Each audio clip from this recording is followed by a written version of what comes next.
Subscribe to WROK on YouTube and never miss a meeting. Like Mr. Colo has his water, I think we can. Please fund person. Yes, but I think we could probably get started. I mean, we got a quorum? I think we do. Wait, we are missing one. All right, I'm going to call to order the Wednesday, May 3rd, 2023 budget work session to order. We're going to begin with the approval of the agenda. Does anyone wish to make a motion to approve the agenda as presented? A motion by Commissioner Macy. Is there a second? Second by Commissioner Perush. Discussions on the agenda. All right, with none, I'll call for the vote. All those in favor say aye. Aye. Those opposed? Motion passes. Okay, now we're at the review of the April 26, 2023 work session 2. Director Licklinger. Thank you. Good evening, everyone. We'll start with just a few housekeeping items as we review what we talked about at the last session. We covered property taxes and millage rates. We spoke briefly about the budget resolution and policies. We looked at the general fund, the public safety fund, and the other special revenue funds. We did have a number of questions and comments that came up that needed some further research. In front of you tonight is a packet of information that has basically the same information that I'm going to put up on a few of these slides. And in addition, I have also provided you with a couple of pages to insert into your budget book, just a little typo that was corrected on those pages.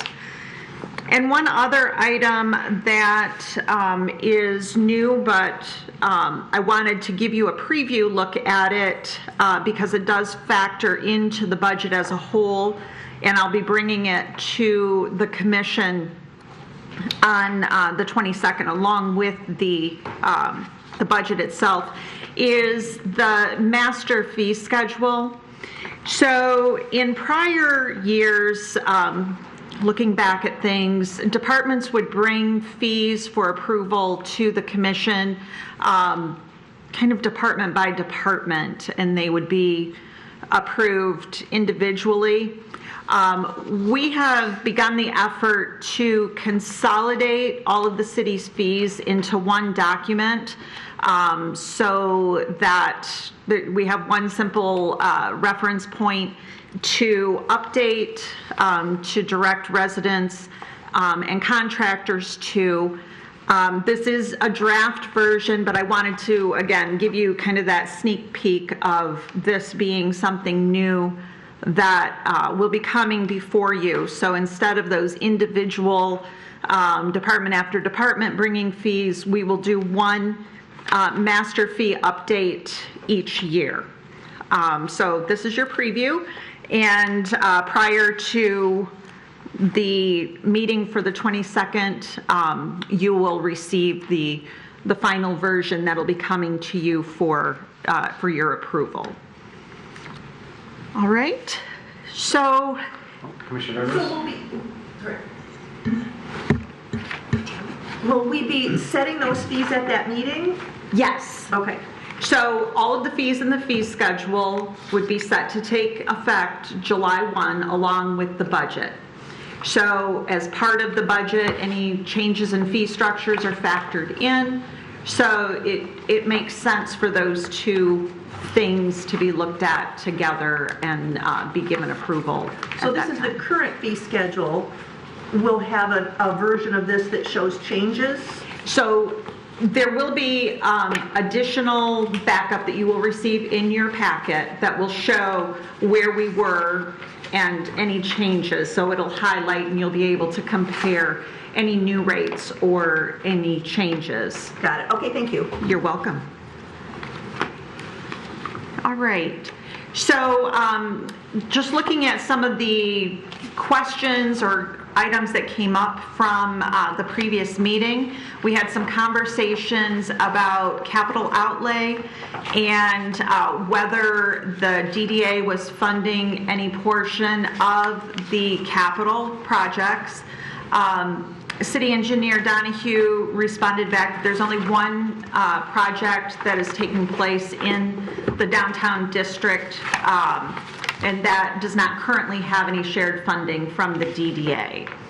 And then we will be talking more about the capital project funds a little later in our discussion today, and at that time I'll cover the discussion about the priorities with the capital projects and how different levels impact the fund balance in different ways. There was a question that came up regarding the request for a management analyst and whether the state construction code would be able to contribute towards the costs of that position. We did refer that for the city attorney to take a look at, and it looks as though there's a component that would have a regulatory nature that we may be able to charge a small portion, probably 10% or less, to the state construction code fund. I also provided you in your handout with a little bit more information about the historical context study that was discussed. I provided you basically with the agenda item that was previously approved, so you just have that for your reference if needed. A couple of questions that came up regarding solid waste. I directed those to DPS Director Filipski. He indicated that, as we had discussed, our costs for solid waste disposal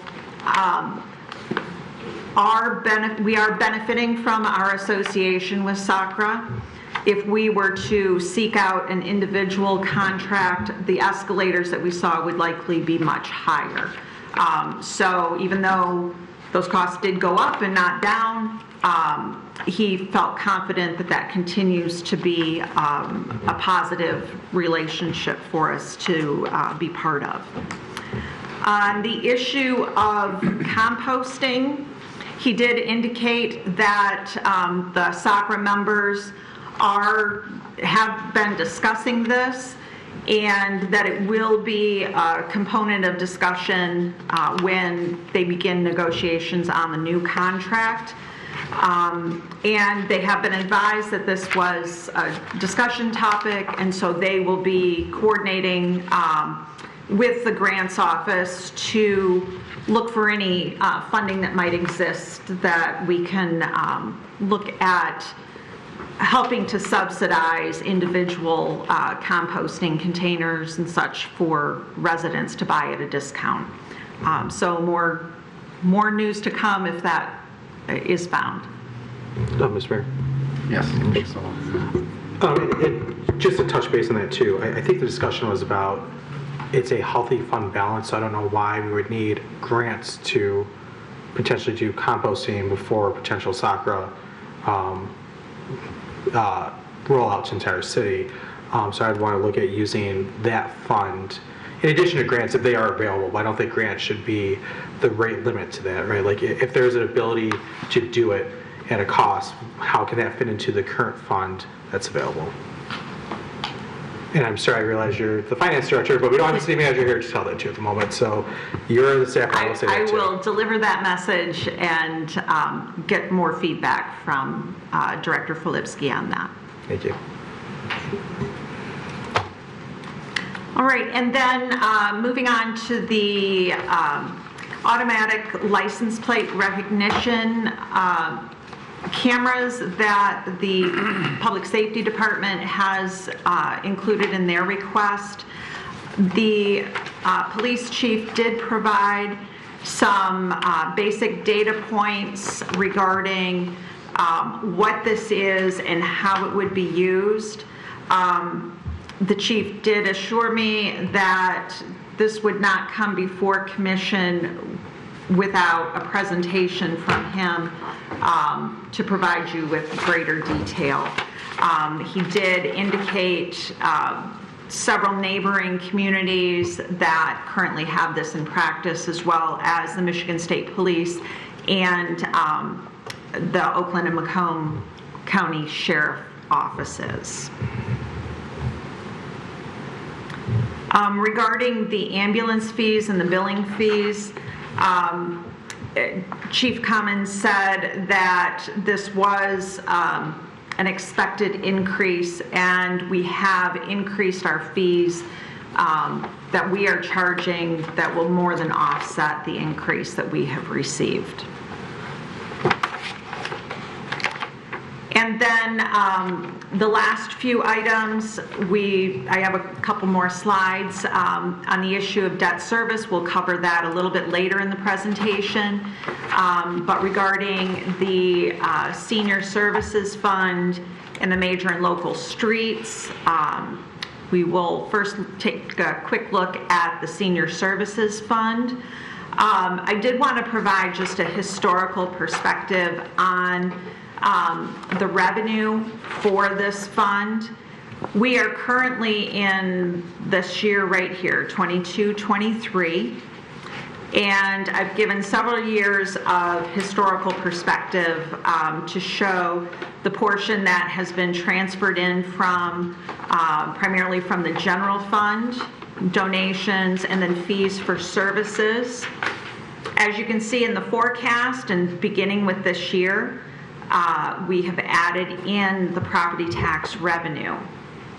So when we go from there and then we add in the actual spending that has occurred in that fund, I took the high point, which is last year's spending, 21-22, because the 20 and 21 year included a little over $270,000 of capital outlay. So just looking at operations, I drew this horizontal line at that high water mark, and then just wanted to illustrate as we go out into the forecast years the increase not only in the revenue picture that is currently part of the forecast, but also the increased spending towards senior services.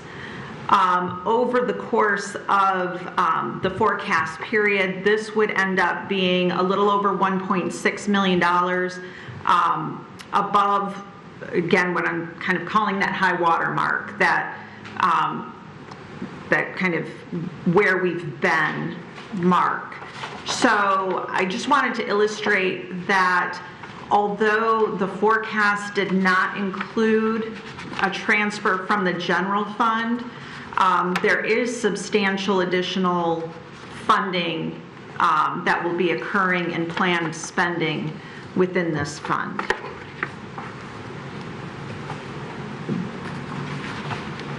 And I did reach out to the Senior Center Coordinator, Yolanda, and Ms. Barkman, who has worked on the Aging in Place plan, just to get some additional perspective from them.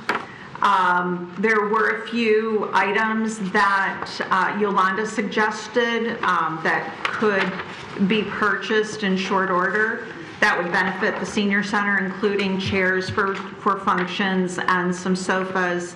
And Ms. Barkman also gave the reminder that we are using a portion of ARPA funds to match a county grant that will be doing several remodeling projects at the senior center, including new entryway doors, ADA compliant bathrooms, updated flooring, and a number of other amenities.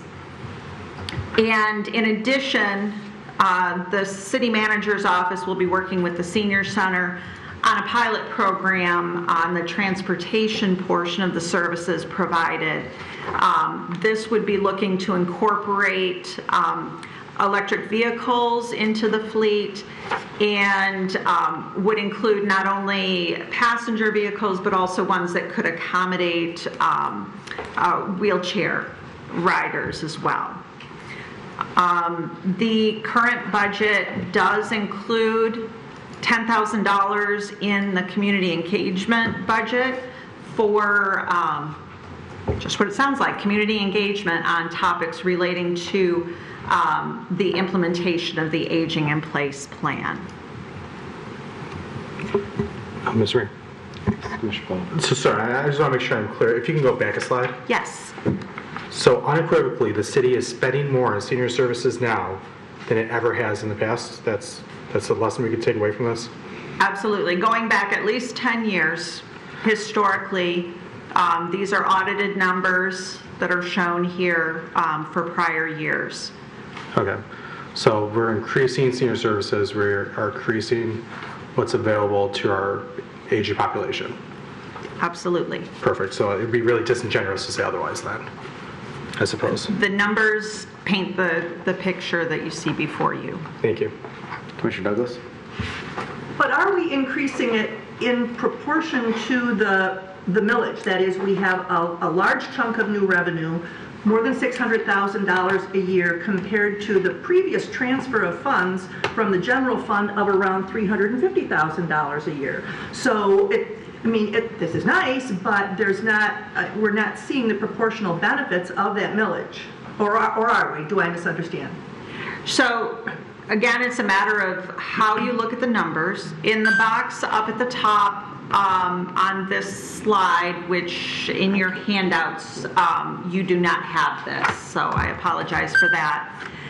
It does show the annual increase in funding levels above that, again, the high water mark. So it varies in the out years from 227,000 upwards of over 360,000. So the increase over the pre-millage spending level varies between 19 to 43%. So is it 600,000 higher? No. Is it more than, in almost all cases, more than 225,000, upwards to 350 or above? Yes. All right, thank you.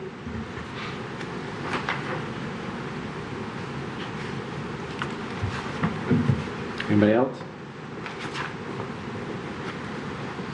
Okay.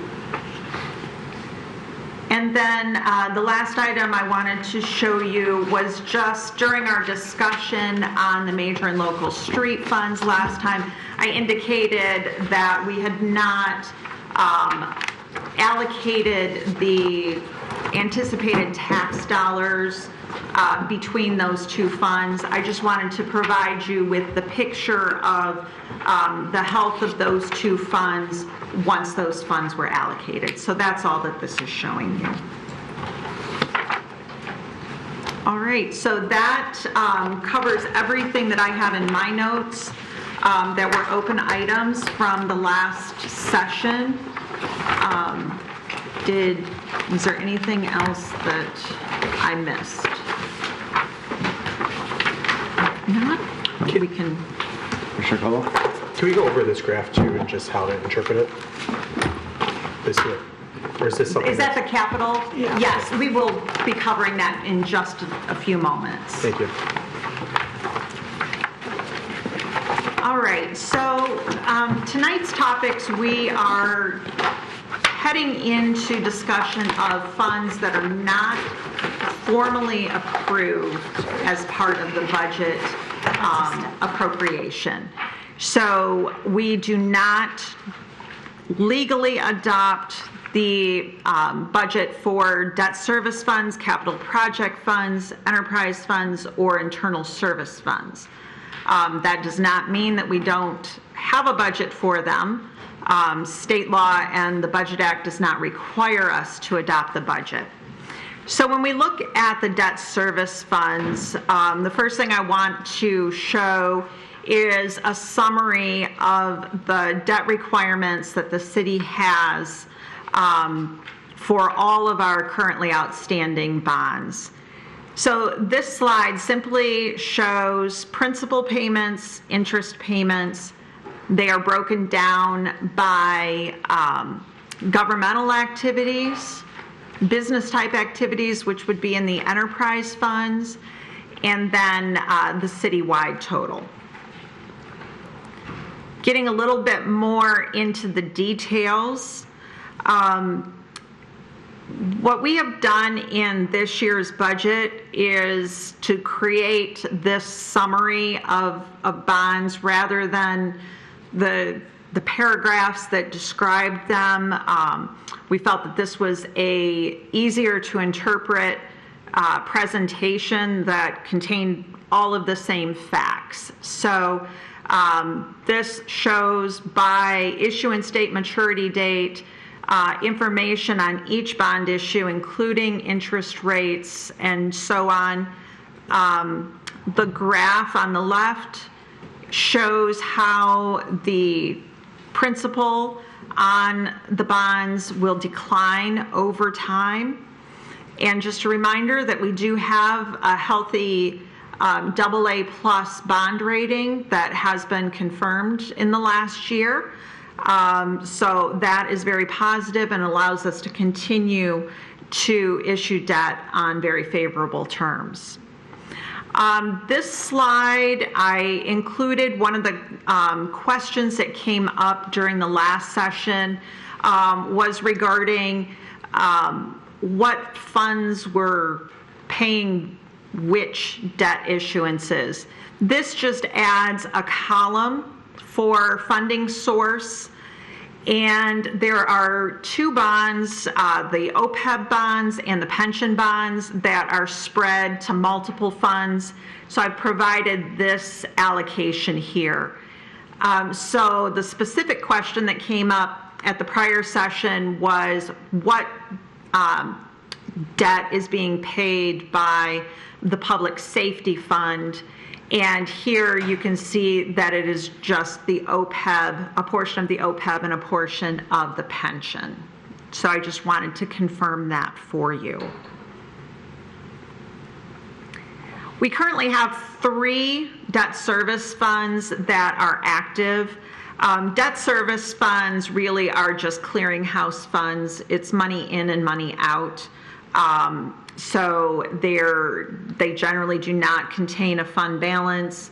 It is just a accounting tool that is used to monitor. Primarily, we use it here for projects that may be in progress.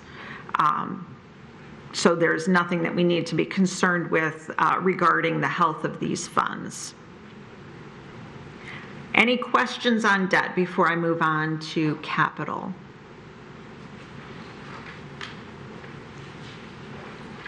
No news is good news. All right, moving into the capital project funds. We did briefly touch on the CIP in some of our previous discussions.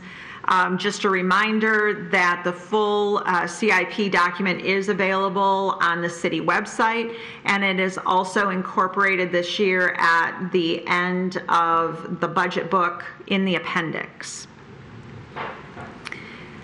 We also have included reconciliation between what was in the plan that was originally presented to the Planning Commission and how certain projects were spread out in the forecast periods to better allocate the funding levels.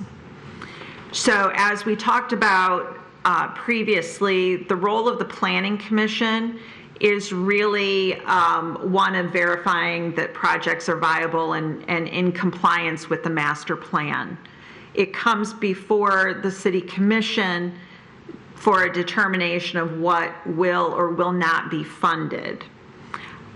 And again, to emphasize one different factor in this year's budget and forecast compared to prior is we have included all of the items that are in the CIP in the forecast. So you have the opportunity to see what the financial impact would be if all of those items were funded.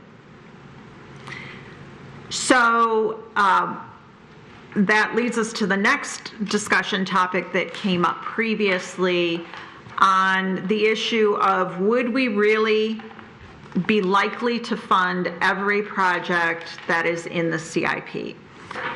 And that answer is probably not, unless we have additional funding sources that come in, we were able to form partnerships or have other ways of funding these programs. So what we added here, and we did ask this of the department heads when they submitted their projects originally, but it was not included because there was a lot of information already included on this spreadsheet. But we added 2 columns here for your review. One is the priority of the project within this specific program area, and then the priority citywide. So we used a 4-factor rating scale, and this was, is this considered an essential or a mandated project that really must be done? Is it important? Is it desired, or does it add value? And I'll show you the specific definitions in a moment, but I wanted to just illustrate here that for every project, you now have the priority rating from the department heads, how they assess these projects. We've included a tally by each of the same dividing lines, so water and sewer improvements, sidewalk, local streets, etc., all the way through to come to the grand total of all of the city projects. Then we added one other factor that wasn't in there, was where would these projects be funded from? And broke that down by the priority categories. Here is where I want to show you what we were using as our definition. So essential mandated, this is a project that must be addressed due to legal or risk management issues. So this is the highest level of priority. Important was that this project aligns strongly with the strategic goals and the core services of the city and has a high community impact. Value add is that this project will add value to the community and/or services that the city provides. However, these items generally go beyond the core services of the city. And while these projects must still align with the strategic goals, they may be seen as the extra bells and whistles, the things that would set the community apart. And would offer that next level of service. The desired category was defined as a project that would be a desired enhancement for the community. It aligns well with the strategic goals, but it tends to go beyond the core services that we think of as part of the city. So we added this layer to the CIP projects, and then I focused primarily on the general fund, because the general fund is the one fund that is most impacted by having all of the capital projects included. What I provided for you here was looking at what would the status of the fund balance be for the general fund throughout the forecast period if we did 0 capital outlay. Then the next layer was adding in the essential and mandated, and so on, adding in 500,000 of the important, then all of the important, and so on down the list. So you can see here the impact of each level of decision making, and as we move into those value added and desired categories, how important it would be to seek out additional funding sources so that we did not end up in a difficult financial situation. The next slide is really putting that table that we just looked at into a graphic form. So on this slide, in the graph, the green area represents our fund balance policy. Our current fund balance policy is to have a maximum of 25% and a minimum of 10% of expenditures remaining in fund balance. So I simply charted each of the scenarios that we just looked at to see where we would be in the forecast period when we cross that line. Into the yellow portion is we're still in positive fund balance territory, but we would be below our fund balance minimum. So this again shows the percentages, and obviously, and this should be no surprise to anyone, the more capital projects that we fund, the more quickly we would fall below our fund balance policy numbers without the addition of alternate funding sources.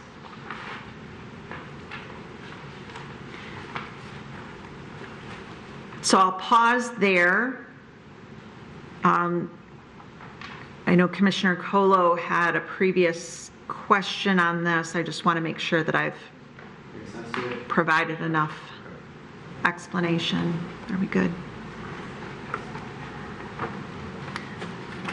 All right, and then just taking a look at the capital improvement funds.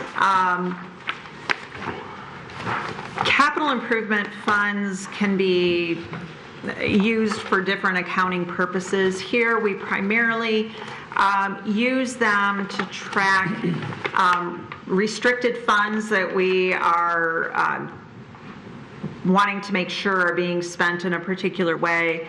As you can see at the bottom of the page with the Parks Improvement Fund, which currently has about $800,000 in that fund balance.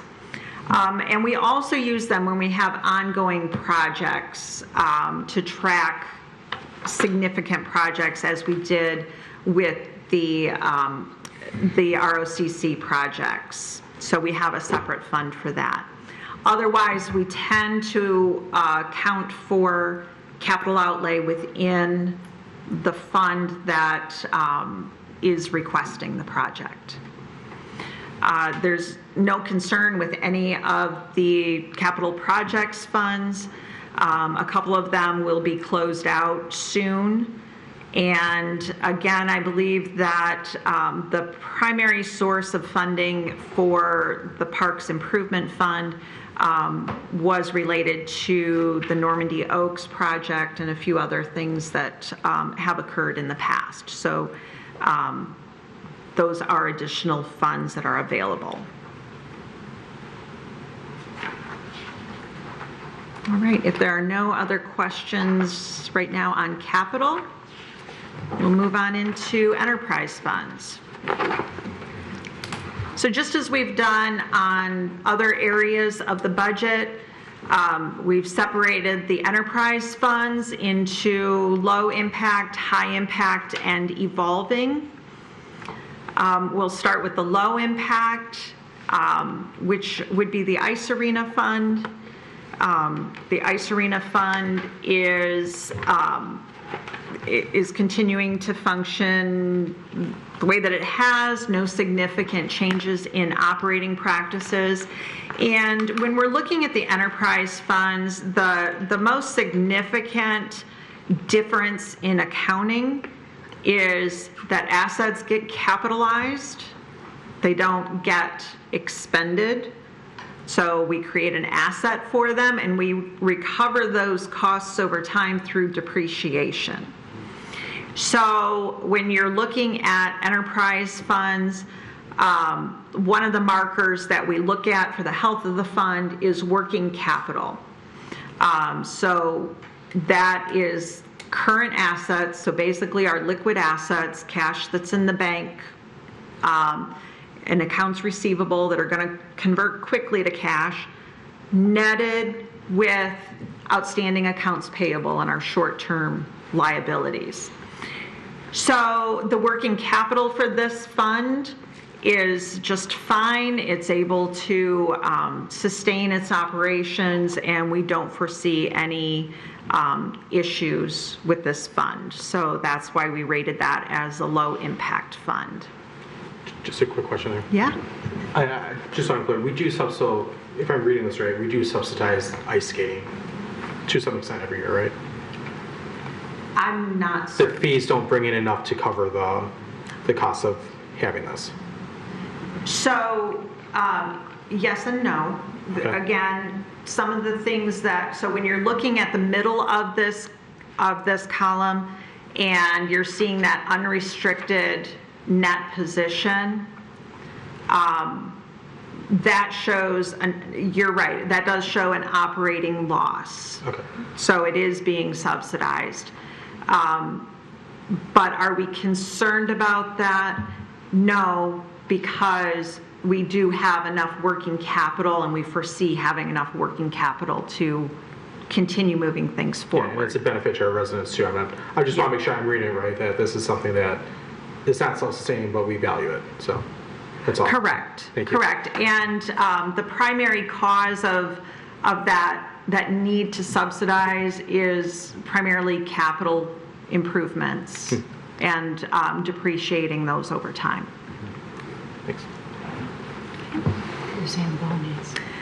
When we get into the high impact funds, auto parking we've talked about in the past, is a fund that, because of the debt that is related to the parking structures, it does provide more of a challenge in maintaining the financial stability. We'll talk a little bit more about that in a moment.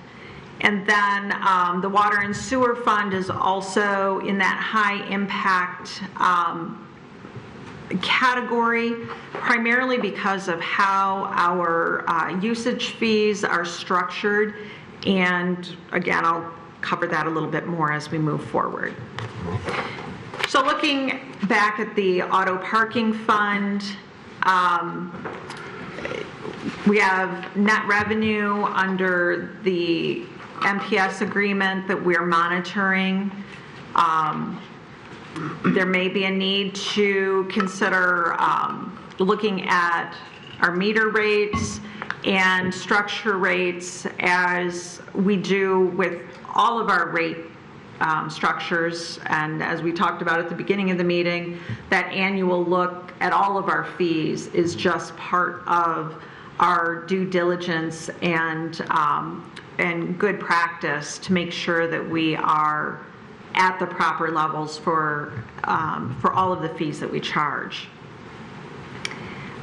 We are in a situation currently where the parking fund does require some general fund support to go along with the support that it gets from the DDA for paying for the outstanding bonds. And also, I want to point out that the 23-24 budget does include about $700,000 of improvements to the structures and the surface lots. Then moving on to the water and sewer fund, one of the changes in usage habits that we have seen year after year is a steady decline as consumers switch to high efficiency appliances and focus on more water conservation efforts.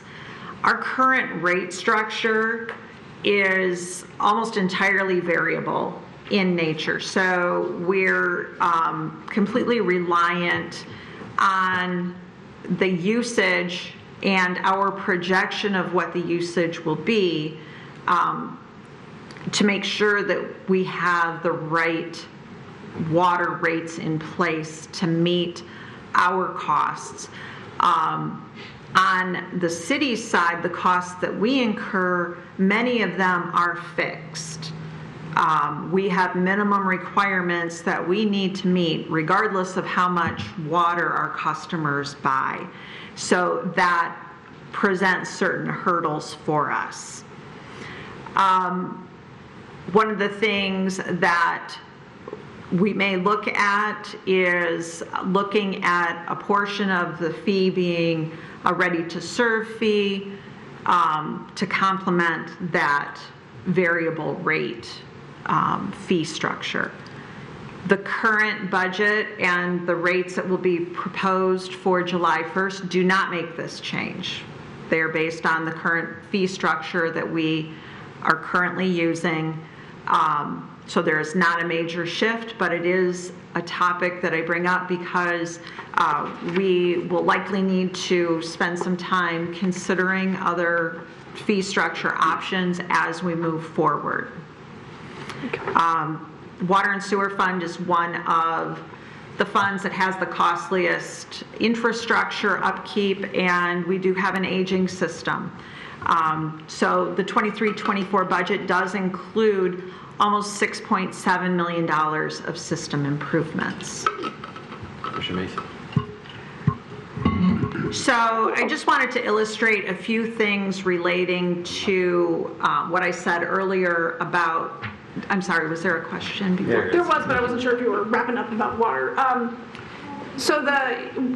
just curious, I know you said we're going to discuss this at some future time, but what would a ready-to-serve flat fee look like? We've been increasing the administrative fee, which I think is the same thing you're talking about every year.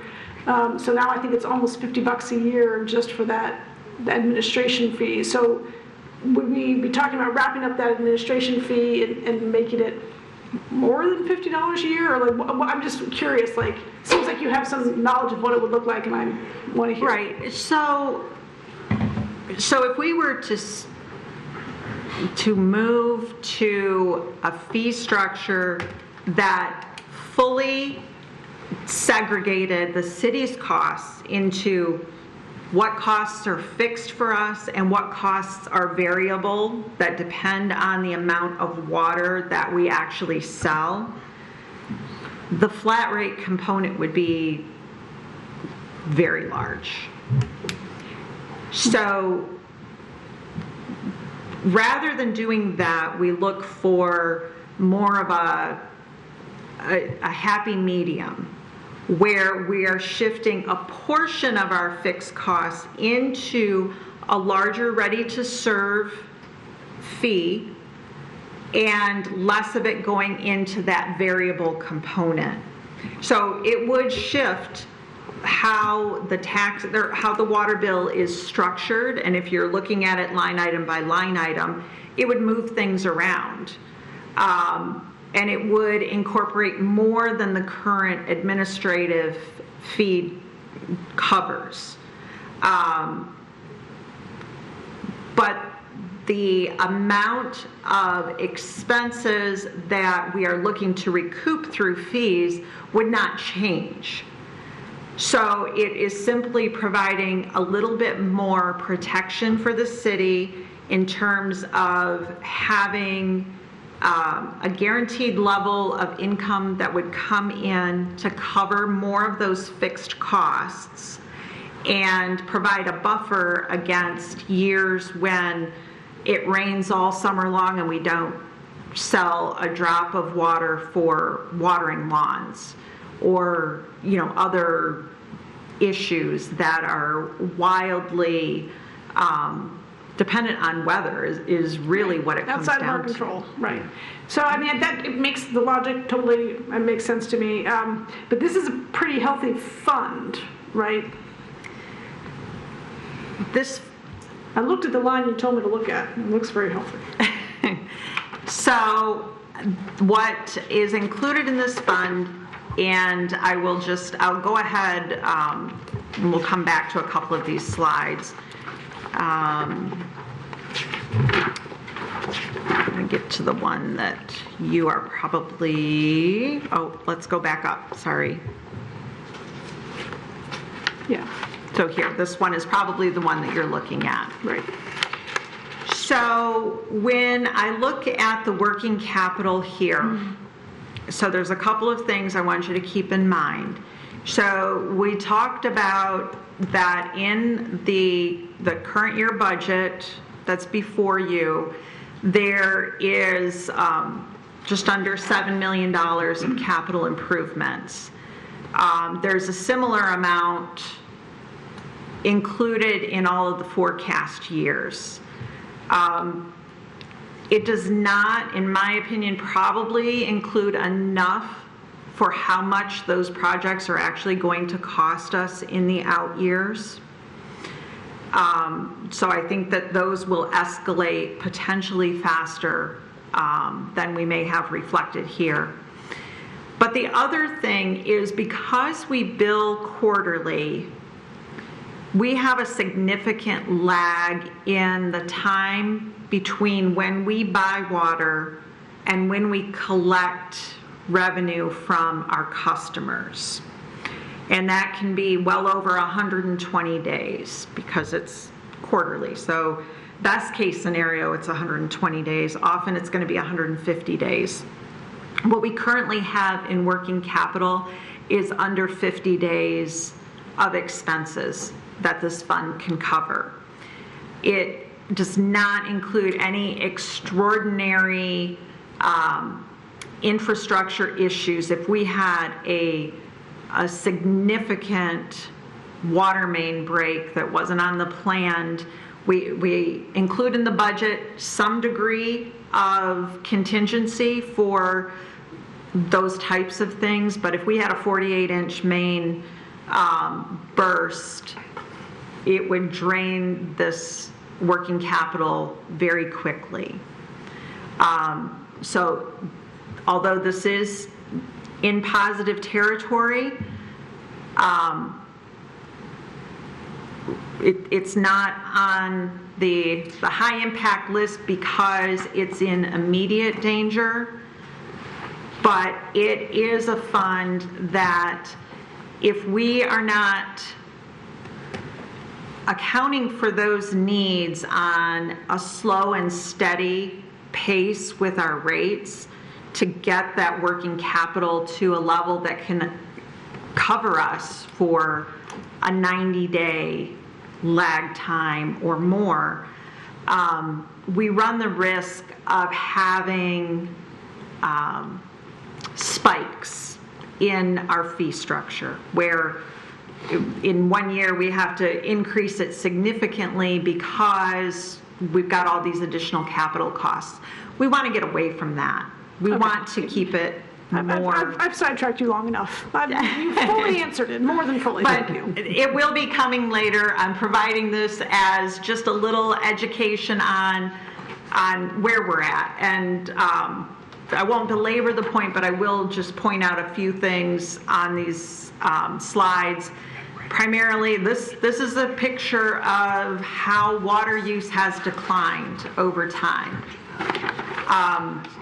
We still have to be ready to provide water at the same level that we did back in 2003, even though people are tending to not use as much. Again, that goes back to our fixed costs being higher and our water usage being much lower. Yeah, just a thought on that too. I mean, we're not going to talk about the rates today. I mean, I get the concept. I like it. I think some of the things we want to protect against are, what that change means for, like, it's good if somebody has vacant buildings and they're not paying any of the water, yet they're connected, that's important. If you're a senior on a fixed income and you're only using, 10 gallons of water a day, that's going to be a big change in your budget. What does it mean for, like, a car wash? You know what I mean? Now you switch it over, now their rate goes down, and they're using a ton of water, when right now they're really paying for the infrastructure, in the rate, because they're using a ton of water. So it's a challenge, because you're right, it's all fixed cost with a little bit of variable. Right. But whatever we do, it has to have a societal fairness impact too. Absolutely. And as we move forward through the slides, I will go just right into where we are looking at setting the rates for the next year. And again, this is consistent with how we have set rates previously. And on the next slide, I do want to show Real quick, I think Commissioner Colo had a question. So is Commissioner Douglas. Oh, sorry, Kyle. No, go ahead. Thank you, Commissioner Douglas, for letting me go first. So just two questions. Kind of piggyback with Mary said, I wonder if it makes sense to add that service fee to the first bill of the year, as opposed, if we're talking about making sure there's enough working capital in the system. I mean, those costs happen early on in the year, so I wonder if that makes one bill one time, or even a separate bill, a separate water delivery fee, whatever we may call it, that might be logical to do at one point in the year. So it's not, happening multiple times. And then my second question is, when it comes to this, now I don't know if Mr. Craig or Director, have either of you worked in a city that had a water tower, and does it make any sense to potentially think about some of these leftover ARPA funds to build a water tower, to purchase water?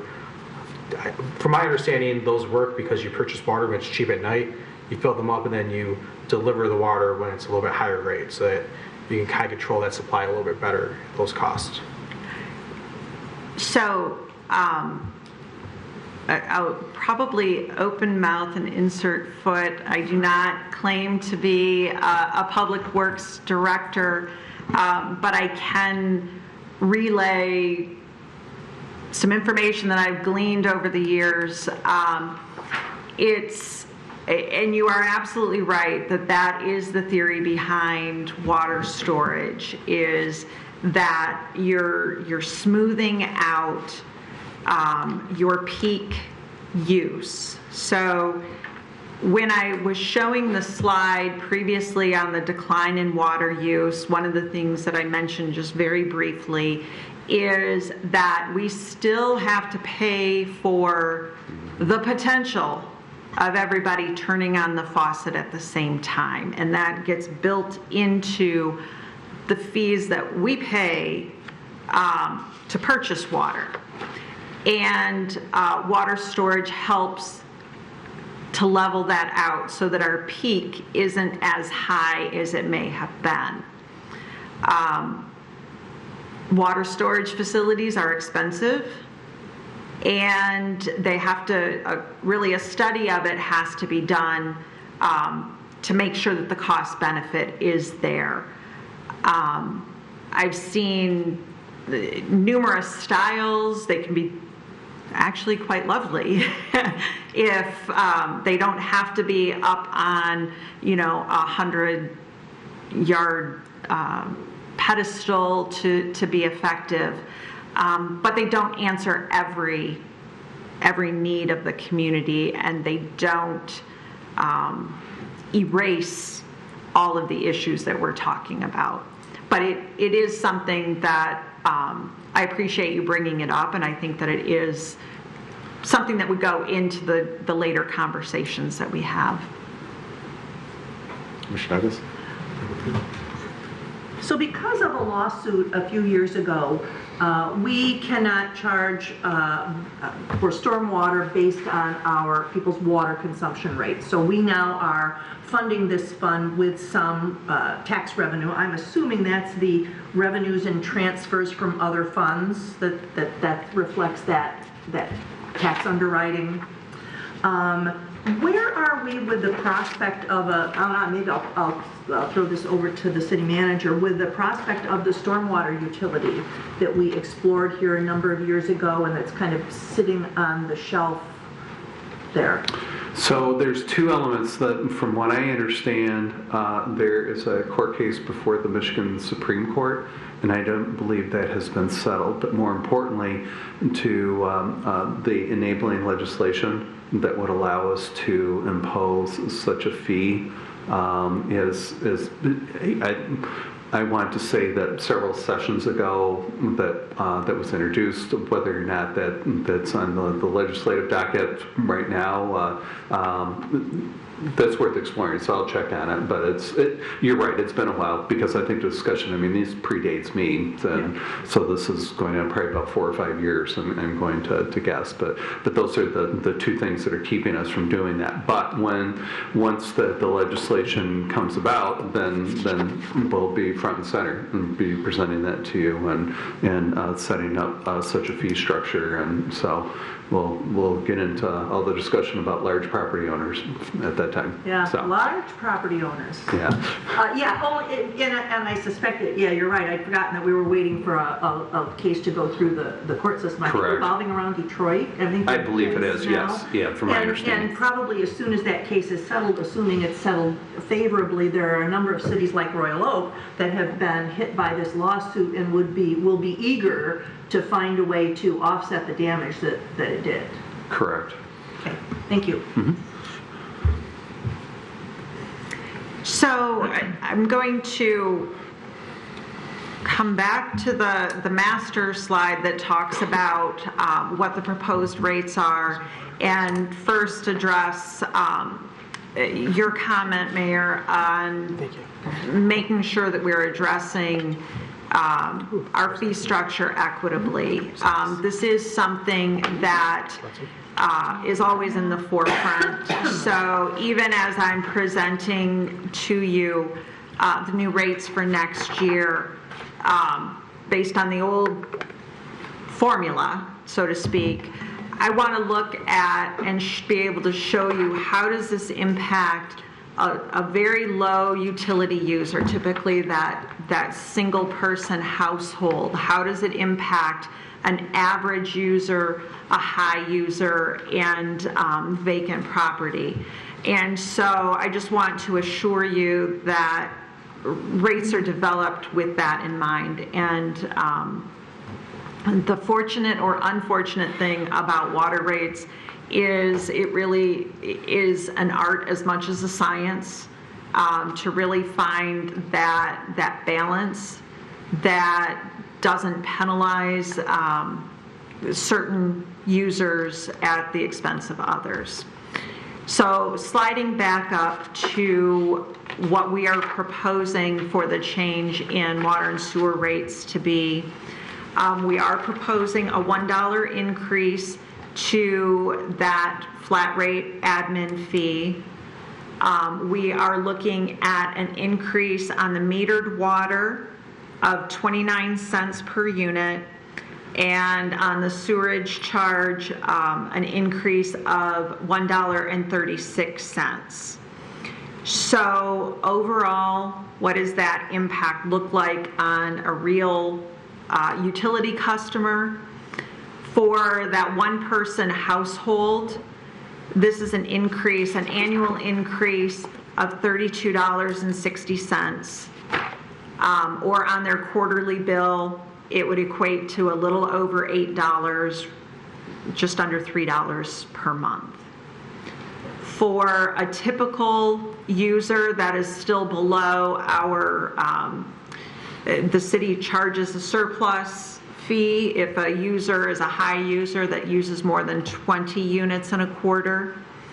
That would equate to an annual increase of $95.52, or about $23.88 on a quarterly bill, a little under $8 a month.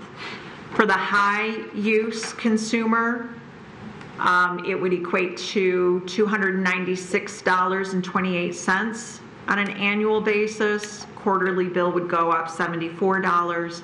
On a monthly basis, it would be a little less than $25. One of the things that this also illustrates is vacant property that still has water available to it. There's very little change. Under our current structure, we don't recoup much of our fixed costs from that type of a user. Questions? We'll go Commissioner Macy, then Commissioner Kohler. Do you have a sense of how these new rates compare to neighboring communities? I do not have that information for you, but I can get that for you. Great. Yeah, it'd be interesting, similar to the overall tax. You know, probably the best benchmark would be everybody that's on the Coon Drain, because similar sewerage. I think we all settled up, some better than others, on that lawsuit.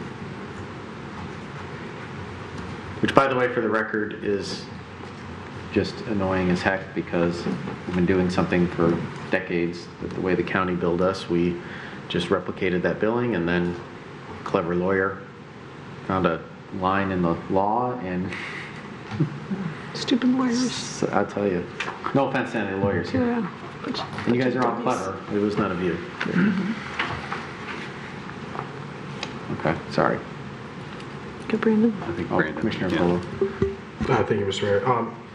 So two questions around this. One, is there a potential to implement some form of a program where if you use between 0 and 1 unit per quarter, so essentially a vacant property, to start charging them more this year? You know, looking at these increases we're going to see through everyone else, this really, one, I think hits a couple of the things we're looking at. One, provides a disincentive to continue to have a vacant property within our municipality, but two, also adequately charges people for the, I mean, we've talked about this, infrastructure is costing $6 million this year. Is this a program that we can roll out in the next handful of months here, so that if there is a vacant property, those properties are paying a little bit more, which is more equitable? I mean, we still have to have infrastructure for them at the ready, so is there a way to roll out a program to address those vacant properties this year? I would have to look at it just to make sure that we don't run into any equity issues related to that. If we are only changing that for a portion of the population that we're looking at, we would need to base that on the actual cost of having that available, which I believe that we could do. Yeah, because everyone else is subsidizing that cost and the rates that we're seeing increase, and I wonder if that is enough to even... What you're talking about is a minimum payment, you know, that like, hey, your minimum payment is, you know, $100 a quarter, and that includes so much water, you know, and then above that you start paying a variable. But if you pay, like, if you use $96 under the current thing, you'd still pay a minimum of $100. But the challenge is that, like, if somebody gets put in assisted living for 6 months, you know, an elderly person, they're just out and they're not using water, then boom, they get hit with a bill. That's why you have to have it. You can't pick and choose if it's a vacant building. I guess you could if you created a vacant building ordinance that changed some things around. There's a lot of legal work there, but if you just did it based on a billing structure, it'd be hard to tell who's on vacation, who's working abroad, who's... Or maybe that's the way to look at, you know, we know that 5 units a quarter is $75 currently, going up to 81 next year because of these vacant properties not paying for the infrastructure. Maybe that's the way to go, $75. But then you ask, how many vacant properties do you have in the city of Royal Oak? You're probably gonna, you know, even if you go back and do all that, you're gonna get 10 grand, you know, on an $80 million Yeah. operation. It is not uncommon for a minimum bill to exist. Previous communities that I've been at have set a threshold, be it the 5 units. The previous community I was at, it was 7 units. So you can establish something like that, Sure. that would cover all properties. It doesn't discriminate. It doesn't have special caveats linked to it. And that would be a step towards that the process that we are talking about, which would be, you know, restructuring how our fees are set up to make sure that we're protected and we're protecting the infrastructure and our ability to maintain it. Okay. And then just, unless someone had a follow-up on that line, another question I do have, I've actually had this question twice in the last couple of years.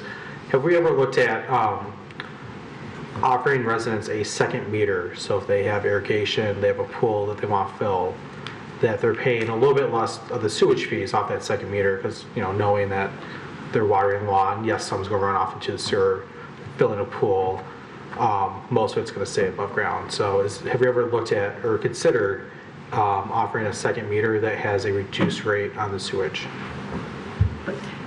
So You're not paying if sewage you're, fees now.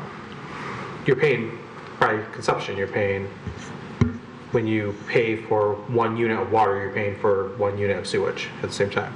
No, I don't think so. That was, right. That was the lawsuit. That you can't tie your sewage rates to water consumption rates. Our sewage is 1.5. Our sewage rate is 1.5 our water rate. It's based on the water we buy. Yeah, that's what he's saying. If I'm charged for 20 units of water, let's say I'm charged 100. It's even right here. Look, you pay 60. Look at the math that we have. You pay 67 per meter of water. You pay 120 for sewage. It's 1.5 is what you're paying for So base. we buy from Detroit. Yeah. So we're charging. Maybe. We pulled So, part of it out. I'll put my my Public pseudo public works Manager. hat on again. You are correct that whatever is going through your water meter in terms of fresh water coming into the home is assumed to be the same amount of water that is flowing back out through the sewer. Your water bill is based on the same usage rate for both portions. The stormwater is not water that runs through the meter. That's a separate topic, and that, while I'm not privy to the exact lawsuit that occurred here, that is a different topic, because in a combined sewer system where you have sanitary and storm going through it, all of that is going downstream for treatment. So if you're capturing it on that end and billing that back, that's part of the lawsuit.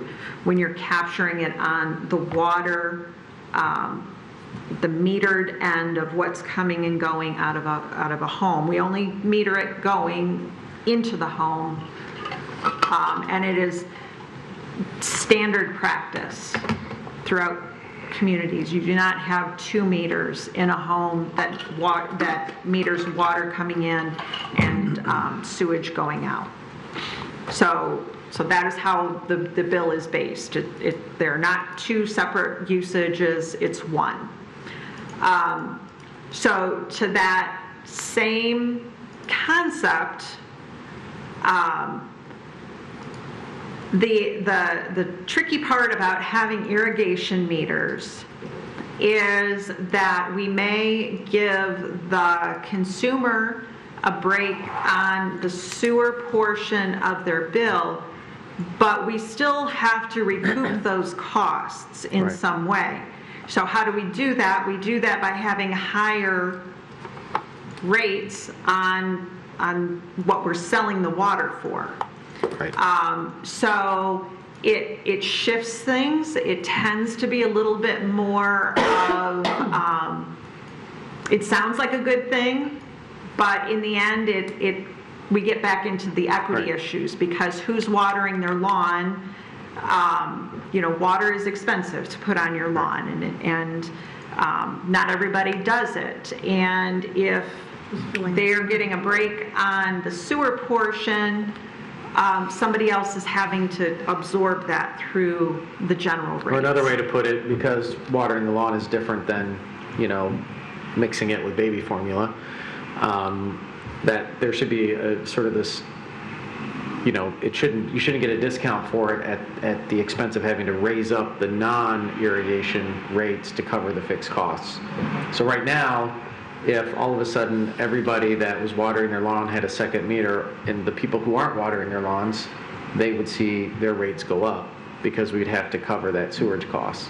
Yeah, I'm sorry, I thought that we paid for sewage based on a meter at the main, not the total amount of water that we bought. So our sewage rate that we're paying is based on the water that we buy from Detroit also?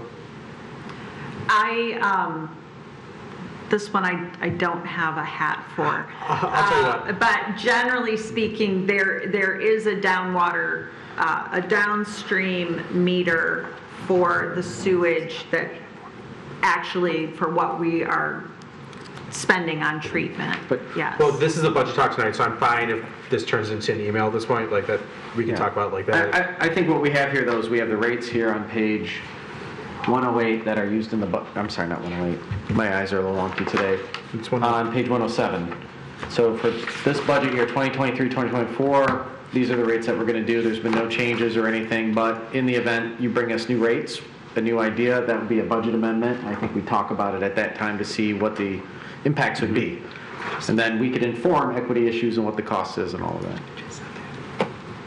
And generally, if we are looking at making significant changes, although we tend to do most of this on a fiscal year basis, some of those we would tend to look at on perhaps a January 1st, because it smooths the entry into the irrigation system rather than Sure.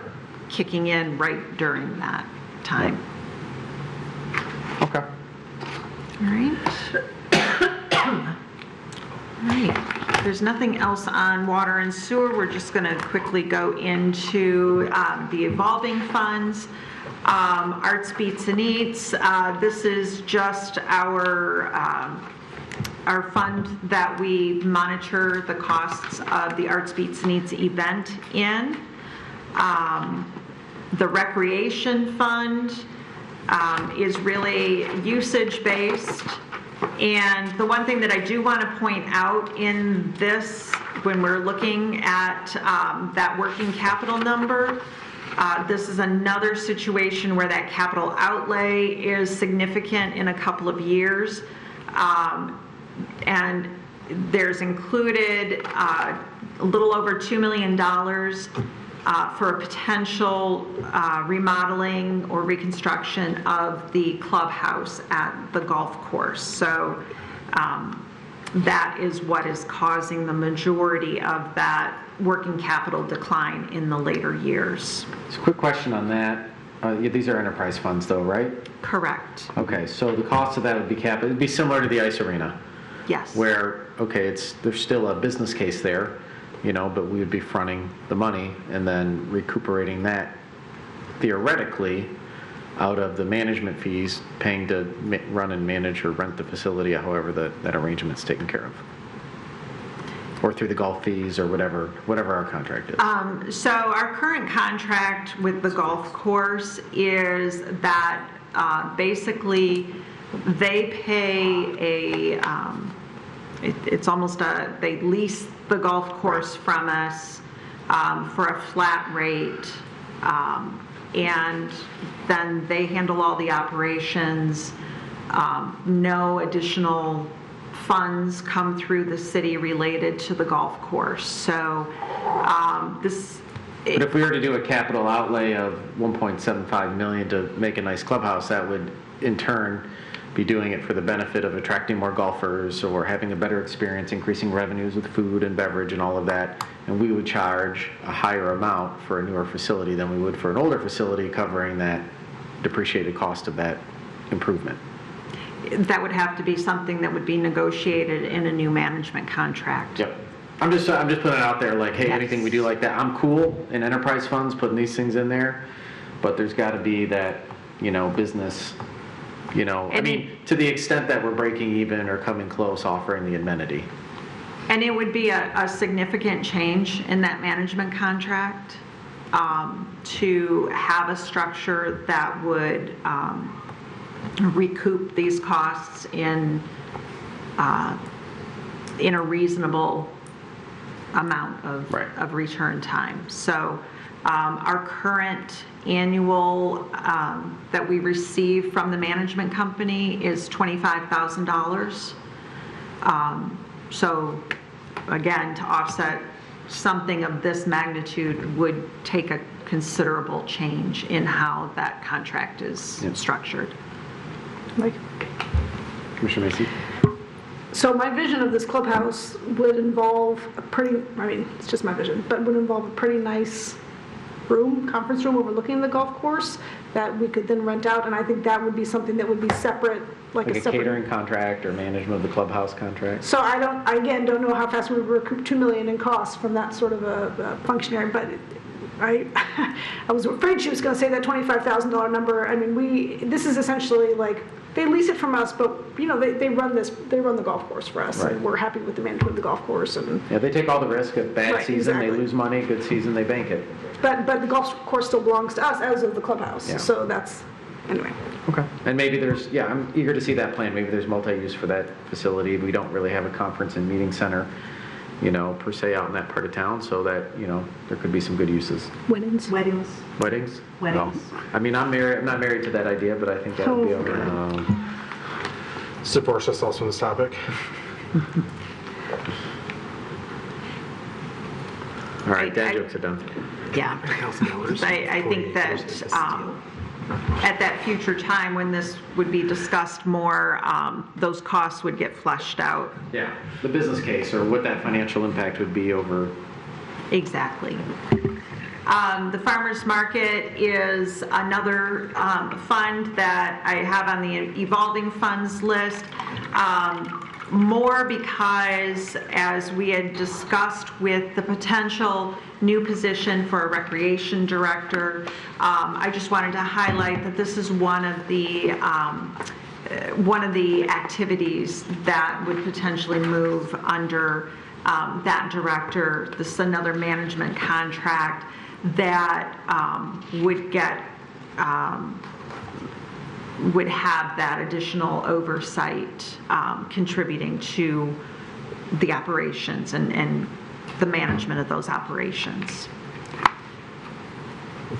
We really talked about pretty much all of the highlights on these funds. The one thing that I did not mention is in the farmers market fund, we do have some improvement costs, about $100,000 to keep the farmers market the community gem that it is.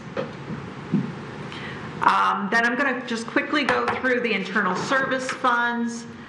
Really, these are funds that we set up that are for services that are utilized by all of the departments of the city.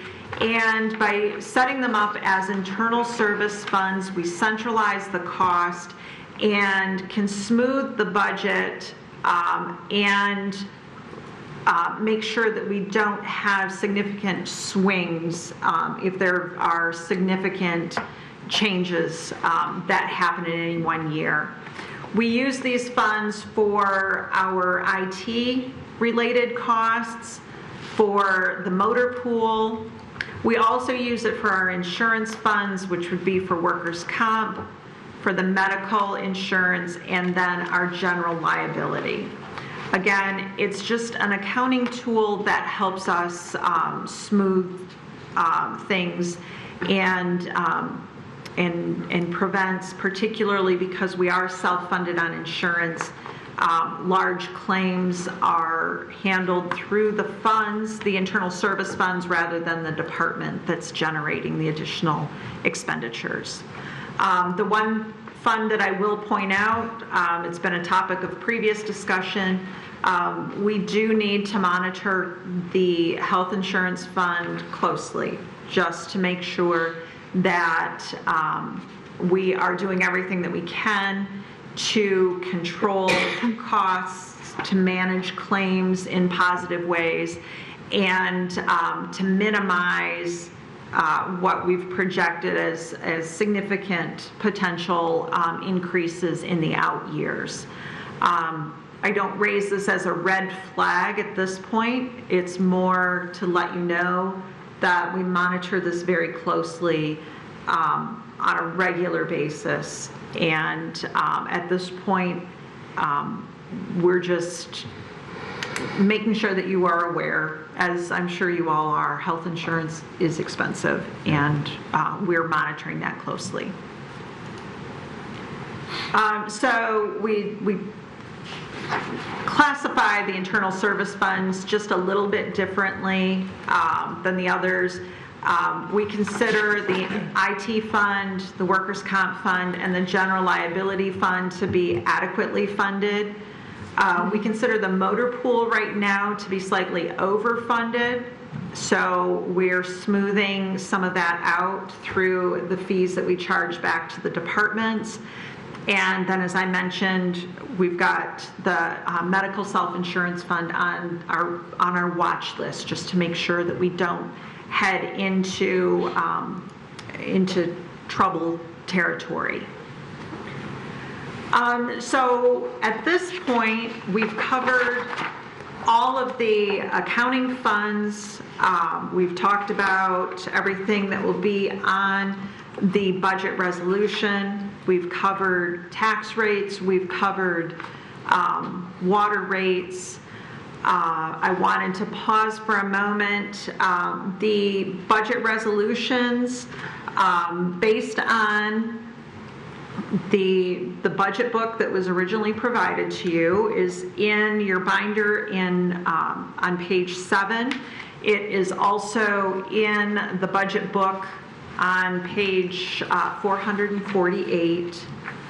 So I did want to see if anybody had any questions or concerns on what is contained in those resolutions. They're basically standard wording that's consistent with prior years. Mr. Cole? Thank you, Mr. Mayor. I believe it's been discussed that we will look over these in the future and decide which ones it might be time to review, revise, et cetera, et cetera. I have had a conversation with Mr. Brake this week, and I think it's been relayed.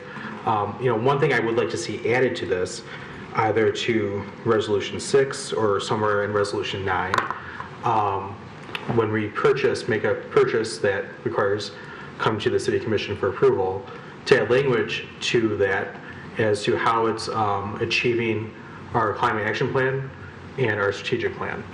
And if it won't always, it's sometimes just something, we need to buy 10,000 pens and, we just need them. But to have that statement there, I think, helps align us with how we're moving forward with our plans, and helps keeps everyone focused on what the plan is. Yeah. So basically, it would just be like a statement on every transmittal letter that says, and oh, by the way, no impact on our SCAP, or no impact on strategic, or it would say there's an impact, like this will affect our SCAP because it is a level 2 charging station for city electric vehicles or something. Correct. Commissioner Douglas? So I think that would also be true for our aging in place plan. Not as capital heavy, perhaps, as the SCAP, but still there are expenditures there down the road that need to align with our strategic plan and with our purchasing policies. Should it then be maybe just a generic statement that a transmittal letter needs to tie to a specific city objective or not? I don't know. Maybe I get where you're coming from. I just wonder, I think everything we do typically does, and sometimes we do things that are outside the scope because we have to react to the contemporary, so I don't know. So is there certainly our strategic plan has something in it that says we will follow the SCAP. So doesn't the strategic plan already incorporate that? And similarly with the aging in place plan. And Mr. Brake is reaching for his microphone, or maybe not. No, I am. So here's my thought about this. Rather than tying this to the purchasing resolution, I would rather have, this is my suggestion, it's a guideline on the staff memorandums that we cover certain topics, because there may be things outside of purchasing that we still want to mention. How does this align to the strategic plan? So I get what you're saying, and I've encouraged that kind of informally to the staff. But I'm wondering to tie this directly to the budget when this may be something that's more appropriate to anything that comes to this body. Because it would also encumber items like having a legal review, for instance, if we're entering into a contract that we verified that has been reviewed by the city attorney. So I'm wondering if it would be better suited if I come up with a guideline sort of policy that's kind of a standalone, but talks about overall governance and not so much just on purchasing, if that makes sense. Well, so we have our own commission rules and policies. Is that maybe the place for it? Could be. I mean, I don't think it's bad practice to say everything we're doing up here ties to something that is of strategic significance for the city. And if it doesn't, I think that's okay to have a conversation like, hey, you know what, it wasn't in our strategy to, do this one thing, but it popped up. It seems like the right thing to do. It's minimal cost impact. Let's do it. I think that's okay. But I think in general, tying it back. I mean, typically what we would do is, back in the day, we'd have our red, yellow, green chart, and we'd tie back all the things we approved back to the strategic elements in a review. But maybe before we approve them, there's always that nod, and that it gets staff thinking too. It honestly shouldn't be, they're getting their orders from the strategic plans anyways, so, it shouldn't be that much of a stretch. Or it's important to keep us in check too, like, hey guys, this doesn't seem to fit any of your strategic planning. Are you changing your mind on things? So, one of the things that I would just like to mention to you is I concur. And, we have developed these plans. The commission has used that as policy guides. In this year's capital requests, and in the packet that I gave you tonight that has the summary of positions on top, you can see the forms that we are using internally address, you need to state, where does this align with the strategic plan? Is this part of one of the initiatives, the aging in place or SCAP? So we have begun that process of having that in the forefront because, as we've stated to our department heads, your requests need to align with this policy document, and you need to tell us how you believe it aligns and document that for us. So, again, we've already begun that process internally, and I think that, again, capturing it as part of procedures rather than a policy, one of these policies, because it will ebb and flow over time as we work through different initiatives and other things come on board. So I think that we can easily incorporate that procedurally. Mr. Colo? Thank you, Mr. Barry. I do appreciate all that. It's just, a lot of these are procedures to begin with within themselves. I would just like to, it's one thing for us to say it and all of us nod our head at the table. It's another thing if we have a policy that's like down in writing so that, you can hold us accountable for it and we can hold you accountable for it on that side. So if it's a standalone policy, that's fine if it's not part of the budget. But, looking, I know like policy number 9, we talk about there's an attrition policy somewhere where every time there's a new employee, there's supposed to be a statement of why we need the employee, and typically it's just we need a new employee, right? That's how these have worked forever, which is, it's fine. I mean, these are old policies, so just, I understand that we're all on the same page of having those phrases inside of a request, so I think I would just like to memorialize that if possible. Tell me the best place to memorialize it. If it's on the budget book, that's fine. If it's at another meeting where we do have a policy or resolution brought before us, but I would like that before the next budget, if we could do that, before we approve the budget. if it's not included in the budget. If that's a policy you don't want in the budget, that's fine, but as long as we have a policy that we all vote on before that would satisfy what I'm looking for. How about before we implement the budget? Okay. Thank you. Sorry.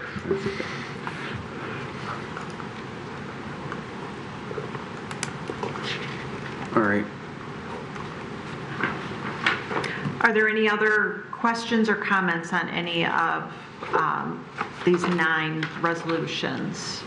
I think we're pretty familiar with them. We had great debate a year or 2 ago. Oh, Commissioner Macy's not here to take that one. Darn it.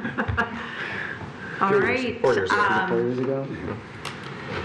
So that concludes all of the topics that I had prepared to talk about,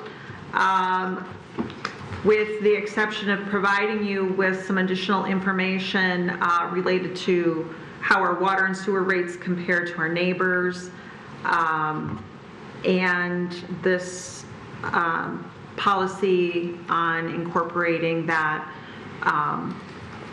Is there anything else that Commission would like to see to allow you to make your recommendation on the budget? And maybe this is also part of the, I don't know if it's a policy thing or not, but we sort of had budget amendments that were like kind of independent of like the work that we were doing, at least not totally connected. And I think for certain elements, and I don't know how we do this, and I don't think it has to be in the budget, but maybe as just a note to staff, we have financial uncertainties, we have increasing costs, we have limited ability to tax, we have a good plan, we have capital improvements that are nice to have and some that are need to have, right? So I like how you broke out the capital improvement outlays and categorized them. I think that's really important and really amazing. I think that when we have decisions that are in front of us that we have to bounce against this budget, what would be helpful, especially for any of these positions, which I know we're probably going to talk about here in a minute, and any of the capital outlays, like the big long-term commitments, the big expenses, it would be helpful to know and have some context, like where we're at. So if all of a sudden we're running over because costs are low and revenues are higher than we thought, it would be helpful to know, okay, is that a one-time thing? Is that a sustainable thing? Okay, well then maybe it does make sense to pull the trigger on this particular item. But because it's in the budget and we get, 8 months into the year and it's like, well, it's in your budget, and then we approve it, well, what does that mean, like in terms of where we're at? How are we doing? You know what I mean? And I think those budget snapshots are going to be absolutely critical these next years to help us inform whether or not we move forward with a budgeted item or not, or an unbudgeted item for that. Right. I don't know what that looks like. I'm sure, Deborah, you have some good ideas. Well, Paul and I have been talking a little bit about just that, how we help you make better informed or fully informed decisions. So, because like in my job, I check all the time. I mean, I can go in and see where all of my employees' travel expenses are, where our marketing, everything that's in there, payroll, all of this, and sometimes it's over the years you're like, you know what, we got to slow down on some things. Sometimes it's like, okay, we have a little bit extra, we can invest in this thing here, but it's not like an annual thing. Like, if revenues are down, you've got to cut the costs in proportion. Exactly. That's a business thing. I don't know how we do it here always, but it'd be nice to have some sort of tool.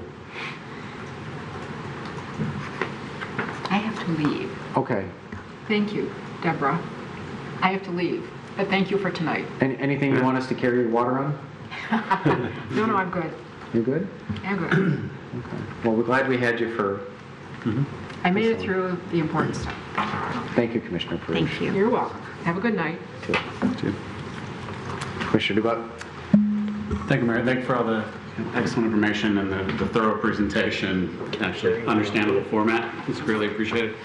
I guess my question is, how do we want to proceed as far as potential amendments, changes, discussion that we want to have on some of these items where the commission may have interest in making some changes to the recommended budget? So this was our last conversation, so now we've kind of got the whole overview. We have one more session scheduled, or do we not? No, not necessarily.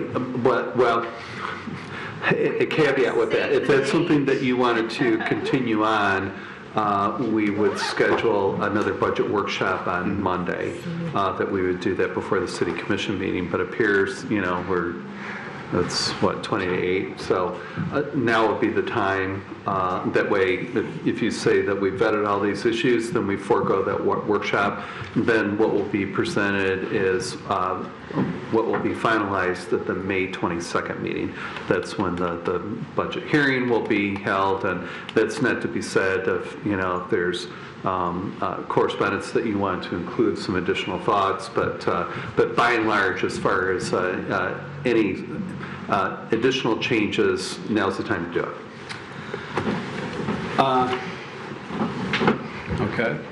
Well, I think I made my position clear that I think we absolutely need a dedicated environmental sustainability manager. I think of the positions that we have proposed here, and I see the value in all of them. I understand where you're coming from, the recommendation. I think some of them, one, the analyst position that kind of like has all these things under their hat isn't necessarily going to be equipped to make any of those things happen, other than kind of like shuffling the papers and updating us on things. But environmental sustainability, I think, requires a level of expertise to inform developments, proposals, what residents can do to help drive the SCAP, what all of our different department heads can be doing, and helping to identify grants. Proposed grant, down us having a dedicated staffer to drive those things, is it going to help us secure grant dollars? Saying we have someone that can make this happen. So I think that's a priority. Some of the other positions, and I don't necessarily want to be the one to pick and choose what I feel like we should do with some of these. Given the forecast, given the uncertainty of where we're going to land with general fund, once we're, say, 2 quarters into the year, I would like to put some of them on hold and revisit 2 quarters in the fiscal year. And if we are sitting in a better position than we're projecting now, then bring them forward again. I'm open to leaving that to your discretion, which ones you want to put on hold, which ones you want to move forward. I definitely want a sustainability manager. So that's where I am. I'm making a motion until we hear from my colleagues. But those are a couple of things that are top of mind for me in this budget. Commissioner Hunt? I would agree with Commissioner DeBuck on the sustainability manager or director.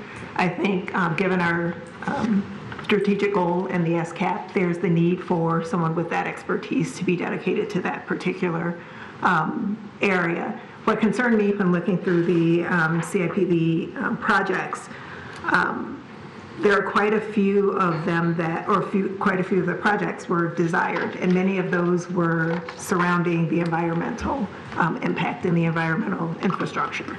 And I think having a dedicated director for sustainability would, be able to express the importance of that, those types of projects, give the knowledge and the input behind those types of projects. The environment is an important issue, not only here in Orlando, but in the worldwide. These are going to be issues that are going to increase over the next few years. So having someone in that role to not only help out in this city, get us the additional grants and the funding to provide the infrastructure that we need for that, but also get us seats at the table, statewide, federally wide, so that we can make the impact that we need to. So I agree with that. As it relates to the other positions, one of my concerns is with the 2 clerks with the court. I understand that they would also help out in addition to the parking issues.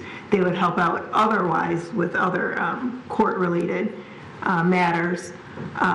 But understanding that things are changing as it relates to the parking issues, hopefully those fines and tickets will start decreasing, so the need for 2 may not necessarily be there, maybe starting with 1, like Commissioner DeBuck indicated, pushing some off until maybe the second quarter. Maybe one of those could be pushed off until the second quarter, second or third quarter. And I don't know, maybe I just have a question as it relates to the election manager or the elections person. I understand that elections is, a certain period of time. October, November.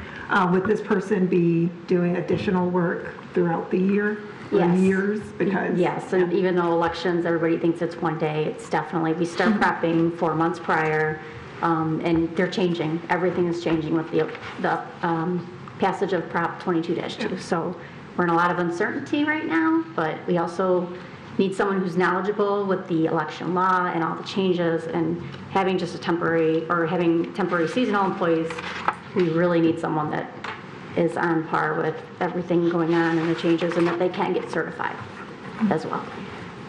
just a question, nothing related to that person, but that's it. Commissioner Dubak, then Commissioner Macy, and then Commissioner Douglas. I just wanted to echo, I think Commissioner Hunt makes an excellent point about kind of where things are landing in this budget, and there still seems to be kind of a culture of mentality that environmental sustainability is a nice to have, and it is not. It is a must have. And I believe, I'm hopeful there are 4 votes up here that agree with me on that. This is a must have, and we need someone to drive this agenda in City Hall. Commissioner Macy? Yeah, so I mean, I read the same thing Commissioner Hunt did, but I think I read it the opposite way, and maybe it's the same thing Commissioner Dubak is saying, is that we're looking at this long list of all of these projects we want to do, and it looked to me like all but maybe one of the ones that were sustainability related were considered desired. And then, we're looking at this graph that shows us even if we spend $0 on capital improvement over the next 5 years, we're somehow going to spend all of our fund balance, which, as we all know, I've complained about year after year after year, is not in fact the case. But nonetheless, I appreciate that we got to see that graph that backed it out for us. Like, look, we spend no money. And so then I'm thinking, all right, if we spend no money, this budget, according to this budget, we're going to be run out of fund balance. Here are all the projects. All of the projects that are sustainability related are not even, they're like the lowest of the priorities. And so, yes, we need someone who's driving those, but we're hiring someone to do projects that we're not even really planning to do for the next, I struggle with that disconnect, that it looks like those would be the lowest priority projects. And so spending money to bring someone in when we're not even going to do any of these projects feels confusing to me. Well, no, I get what you're saying. I would say that wouldn't be the case, but I take a different look on it. Are these the projects that we need to be doing? And I think that's another role for this individual to look at and see everything that we have scheduled. Are we getting the biggest bang for our buck? Are these, is there a better way of spending that allocation? Are there better capital improvement? Maybe there's, some of those projects aren't as impactful as running a campaign that will have every 25,000 dwelling in this city do something different to improve, CO2 by 10%. I don't know. You know what I mean? And I think we have ideas because we are a system and a structure in government that protects things and builds things and makes things, right? And I think that we've been doing this for 10,000 years and probably the same way for the last 500 years. And we do improvements on those things like better roads. Okay, well, how do we make a road more sustainable? And all those things are important. But for me, having this person in this position exactly tackles that issue as well. Are these even the right projects? Is this the highest and best use of our dollars? I appreciate all the opinions that have come from all of our staff right now, but they're doing it sort of in the last couple of years. They're trying to pull it together, trying to understand best practices for their departments, and that's important. But we need somebody to really look at it holistically to move that needle, not by department, not by project, but move the needle for the city. So, Yes. and again, so I'll say when I said in the last budget meeting, we just hired some kind of analyst for the city manager's office where SCAP was part of their mandate. What's that person doing? Or what's our grants person doing? I guess this feels like adding another body and saying, like, figure out what you should do. We need you to figure some stuff out, and we don't actually have anything for them. We don't have anything. We don't have any CIP listed that we're planning to do. Yes, we'd love if they were here to mark those things as important and mandatory, but would that really change the reality that we aren't going to be able to find that money to spend? I don't know. This feels like we're creating a position without any kind of vision of what they will do, and we're hoping they're going to bring us a vision of what they're going to do. So I'm struggling with it. I'll say a that. little bit. Yeah. Commissioner Douglas? No, I think Cole's next. Commissioner Colo? So I agree with everyone somehow tonight. I do think that we need someone to like push this and be at the forefront and helping us get to achieve the goals that we need. I don't think we're at the point of knowing exactly how that works. I'd be happy tonight if we were to start with a consultant to look at this, to bring us recommendations on the best way to move this forward, right? Because we know we have 145 pages of like what to do, and we know that we're doing some of it. We know that we're building bioswales. We know that we're getting to the right places. But what can we do better, and how can we fundamentally relook at how we're doing things? And I'm not sure one person bringing them in is going to know how to do that, as opposed to a consultant who can really help us look at not only that, but our communication. Like, we know greenhouse gases is an issue that's being caused not by the city of Royal Oak, but by the residents of Royal Oak, right? It's not just all in-house. So looking at how we can develop programs and then bringing in someone. So I would look at half a year of a consultant, and then the second half of the year maybe funding that position then. But let's get some professionals to figure out how to do it, and then bring someone in on the back half of that to implement it. Commissioner Douglas? So you all may recall that I'm so reluctant to add new employees to our payroll at all that I voted against filling the vacant economic development director position. So looking at 11 new hires is giving me heartburn. And I think the use of the management analyst is a reasonable compromise to adding a 12th new hire to this list. The mayor said this, and I'll expand on it a little bit, and Commissioner Colo as well. Much of the challenge for sustainability is not the city's operations, it's a community engagement process and a communication process to get citizens to behave more environmentally responsible. So I don't know that takes an environmental specialist. Furthermore, the capital projects, if indeed we are able to do them, or just the process improvements that we need to do, are going to take place in other departments. They're going to take place in the Public Works Department. They're going to take place in the Engineering Department. And having someone monitoring their work and quantifying their success, again, is not something that we need necessarily an environmental expert for. I like Commissioner Colo's idea that might be a compromise solution as well, but I'm not at a point where I'm willing to add a 12th new employee to a list I'm already reluctant about. Well, and maybe that's the real discussion here, is not so much 12, but I guess the question for the team is, just keep in mind, we can always approve these or not approve these as they come up. We can always delay some and say, hey, they're going to be in the second half of the year, or, do like a 50% mark. But the question is, do you prefer a management analyst or not? And if the answer is no, okay, then I would say, do you prefer it to be if not a management analyst, then do you prefer to have a sustainability manager in that budgetary space? I know Paul has something. Okay, so you've made comments, and I want to respond to that. So where does the vision come from? Does it from the individual employees? No, that's why you have me to implement these plans. Let me explain the vision of the position, and however that works out, I will carry that out.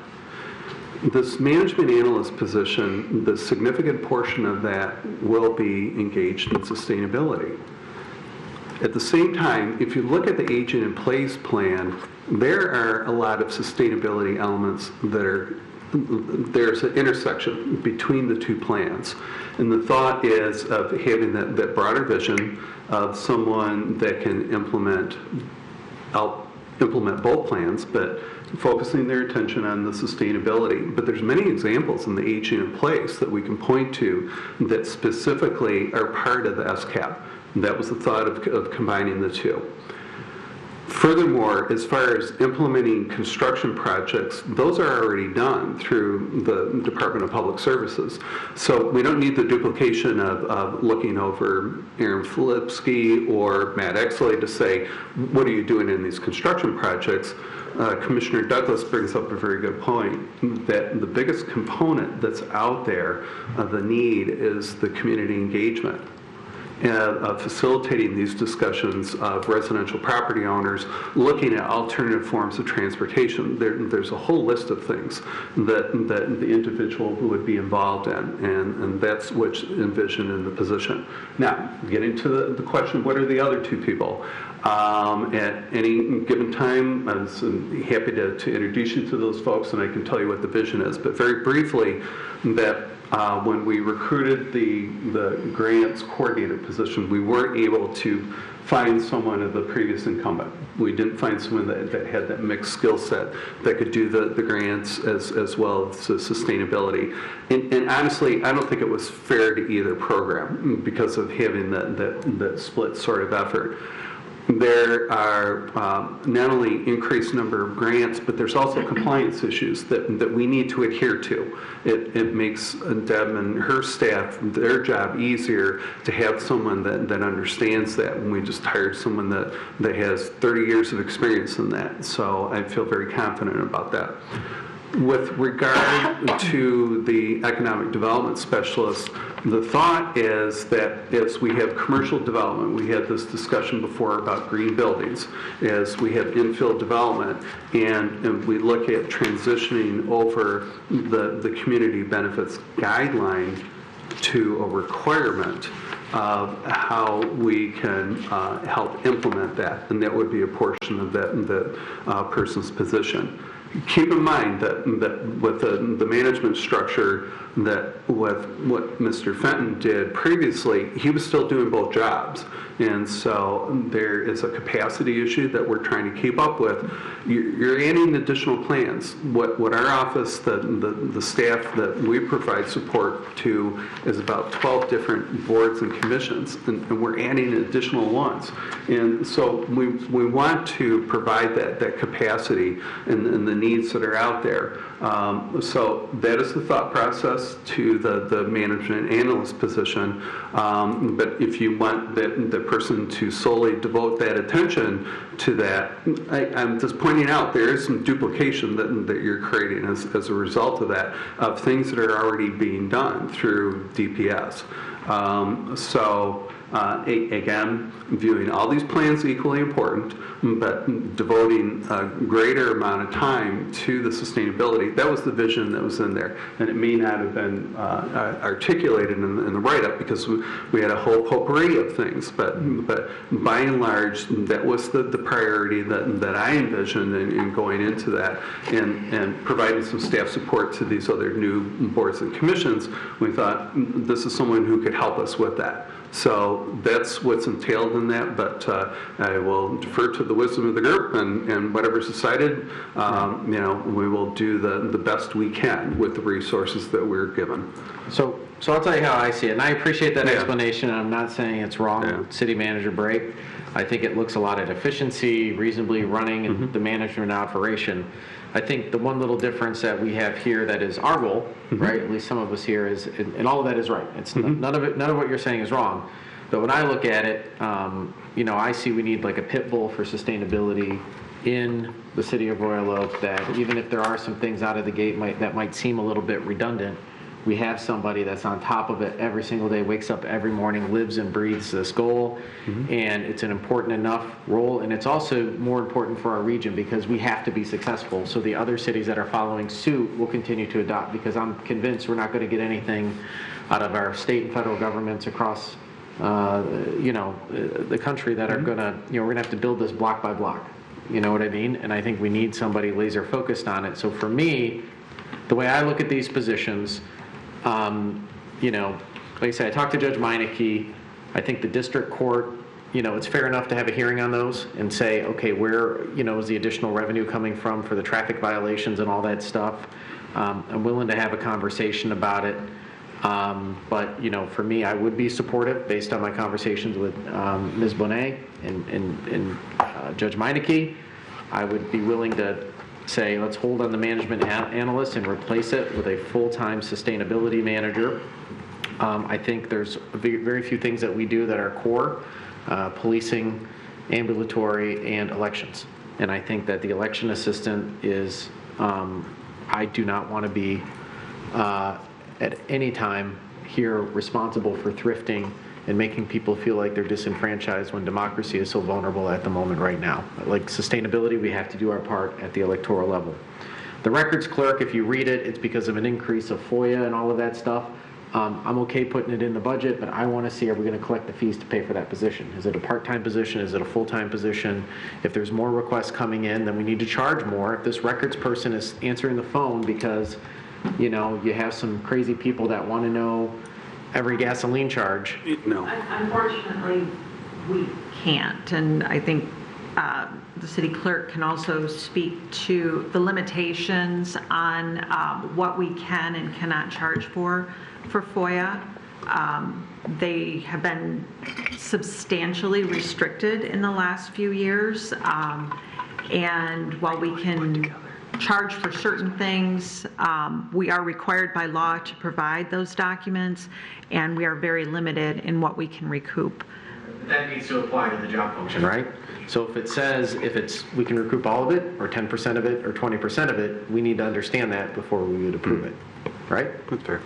So the operations manager, DPS, I mean, I think that we are, you know, struggling from a DPS point of view. I'd like to keep that in there and see, again, what that justification looks like. The library has its own fund. I trust the library board. If they want 2 people, let them make that decision. You know, I don't think we've ever had to come in and swoop in and save the library. They make really good decisions. The person that appoints them does an excellent job finding the perfect people on the board. Used to, at least. I used to. We cleaned up some. The parking and recreation director, well, I think the parking thing we need to maybe hold off and not budget for at the moment for a myriad of reasons that probably pertain to closed session negotiations, and in my opinion. And I think the recreation director, I think is important, but, you know, given the fact that, you know, we want to be very cognizant of the positions, I think we maybe have that off the budget, and then in 6 months, if we're doing better than we thought from a performance point of view and the picture looks better, we bring that one in to look at. But all of these other ones, I mean, we'll all take a look at it. Some of them, you know, I really want to know what their funding mechanisms are, like in the offset, because if they are doing a service because of increased whatever, and there are some fees associated with it, let's try to get a small estimate. It doesn't have to be for the budget, but when they come for approval, we should know, like, hey, this is what it costs for the individual, and this is what, you know, in a way, revenue they're generating because of the tasks that they have to do, if there is any. So in the packet that I provided tonight, for each of the positions that has been requested, on page 3 of 4, there are some highlighted items that include budget impact, any additional costs outside of the salary and fringe benefits that may pertain to that position. If there are any other budget impacts that are noted, those have been included and referenced. Yeah, I see here, like, for the one, it says, like, the part-time positions eliminated 10,800, okay. Right, and so in the cost structure for those types, we've indicated what the value of that is and have shown it net for you. I just think maybe in those, we kind of, you know, take a second look and make sure we've gone over with a fine-tooth comb, just if there's any other. I mean, when I see it, I understand there are restrictions about what we can charge for, but we can still charge for some things. If the person's going back and getting records, and it's, some of that work can be compensated for, in my understanding. Not all of it, some of it. Commissioner Colo? Thank you, Mr. Mayor. I think what you laid out is a good compromise to some of the concerns that we've heard, eliminating some of the positions. Takes a closer look at positions that we might not need to fund right now. The only thing I'd add to that, maybe the administration can make a case for some of a management analyst, maybe a management assistant, someone else on that level to help execute those programs that we're looking at. Okay. But I'd be okay moving forward with those recommendations that you just made. Commissioner Douglas? Yeah, I feel like we're throwing our senior citizens under the bus here.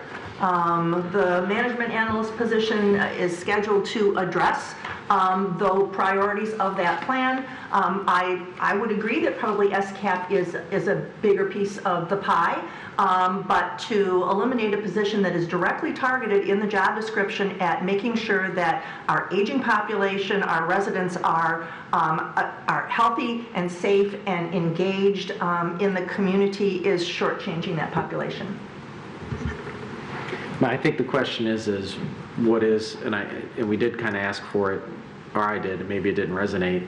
What is the capacity? I mean, if we already are working on these projects today to bring, let's say, aging in place to fruition, and we've worked on, the Human Rights Commission, where are those resources in the city's manager's office going now that the initial work is done, and now that can those same efforts be reallocated, those same people be reallocated to what would just be, the same thing, just a tasks for a management analyst, so to speak. I'm sorry, I'm not following. So what I'm saying is that I think last time we kind of asked, I said, what might be helpful for the team here is like, okay, what things are people working on right now? And they've worked on, let's say, the Human Rights Commission, they've worked on the aging in place. And they've worked on SCAP. And they've worked on SCAP.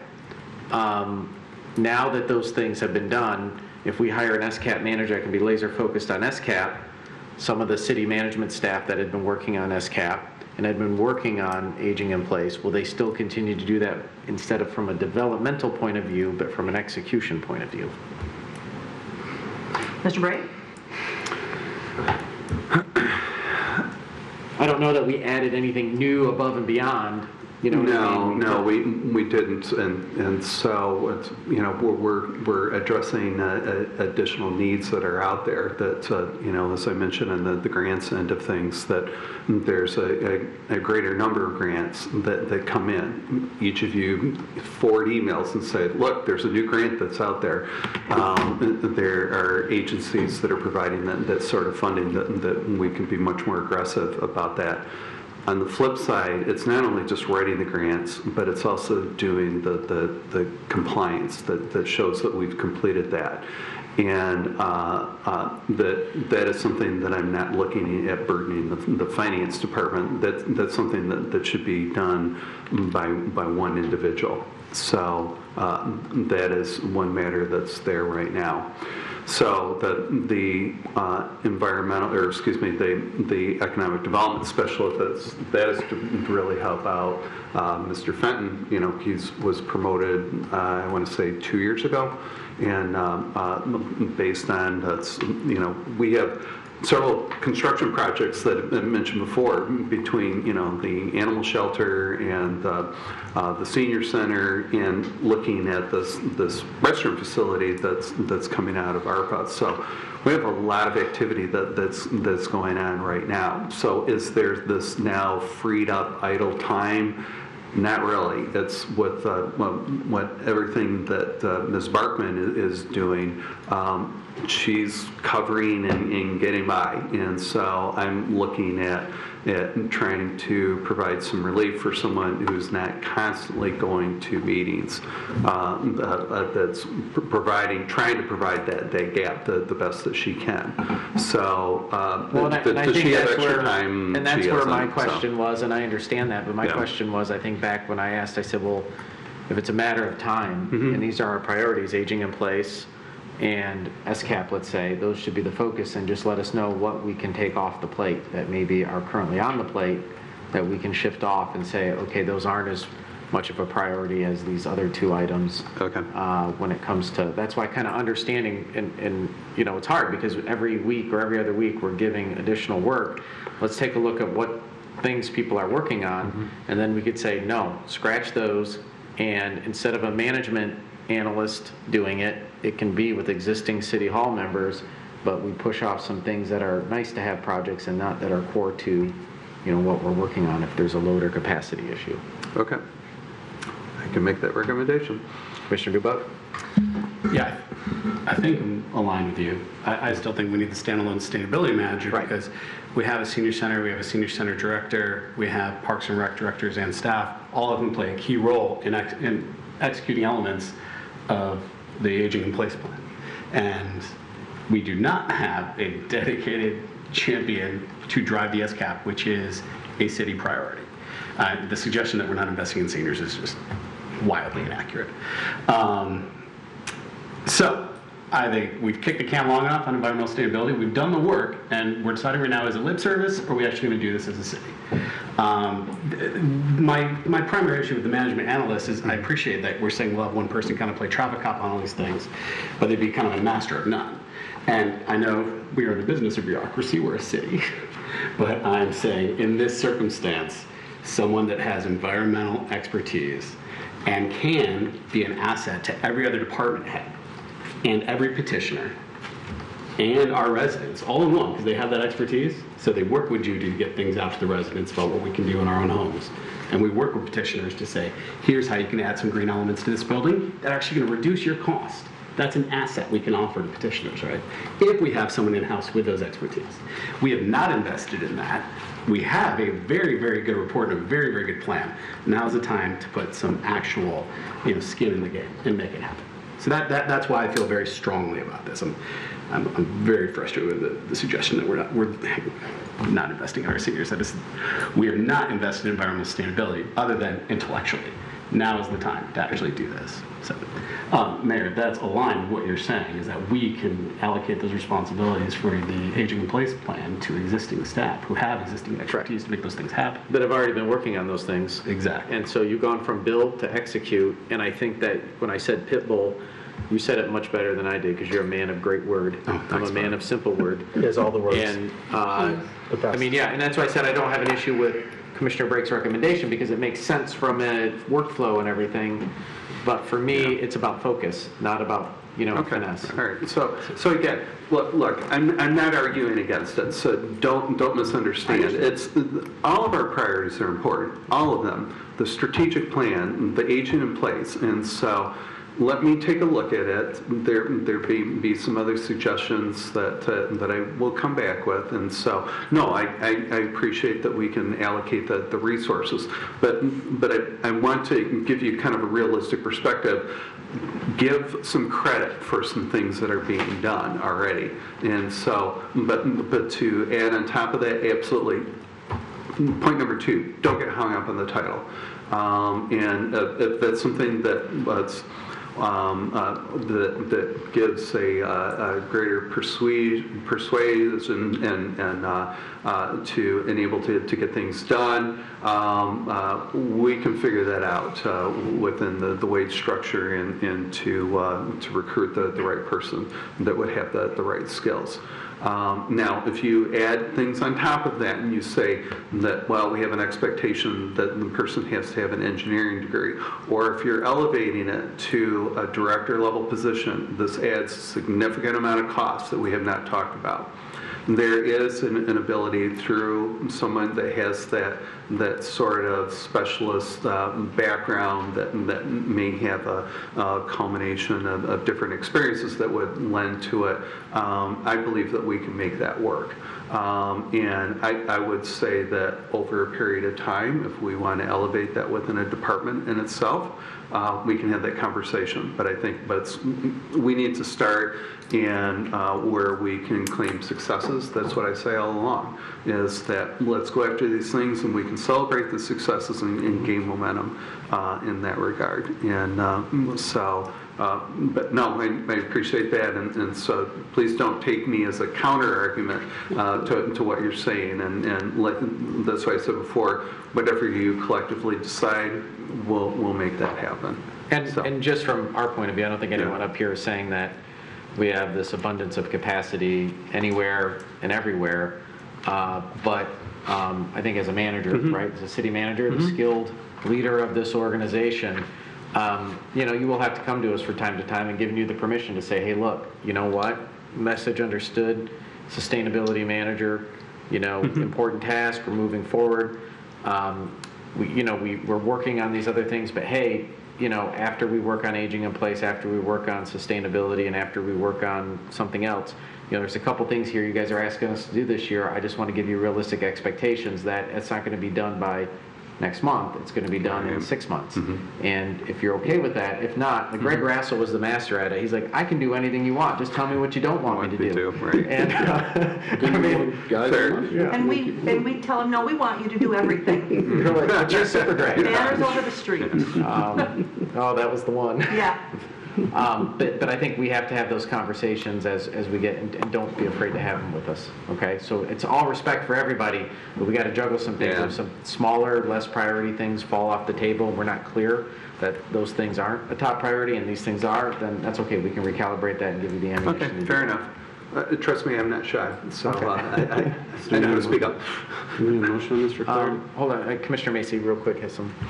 Yeah, I mean, I'm not gonna, I think this has been well discussed at this table, and it seems like there's sort of a consensus forming here. I guess I will say that the city manager's office has grown quite a bit in the last few years, and some of the big projects that we brought people on in order, because we had so much going on that we needed to have handled, we needed those extra people there, are now finished and completed. So I'm not saying that there's a ton of extra capacity, but I am curious how it all has played out. And so I won't say anything more about it, because I think sustainability, I think we all agree that sustainability is something we need more focus on, and we don't think that we know there's not someone who's just doing that. We know there's not a single sustainability person.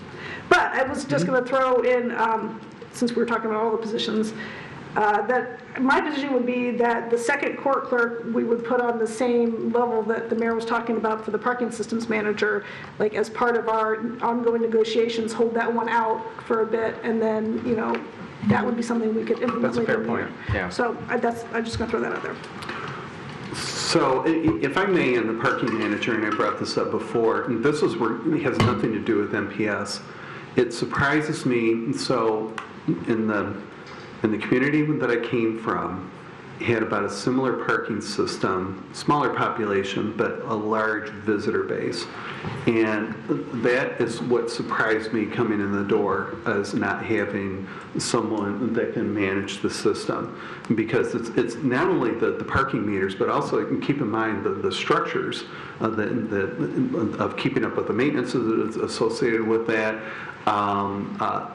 Again, this has nothing to do with MPS. It's the dynamics of the parking system.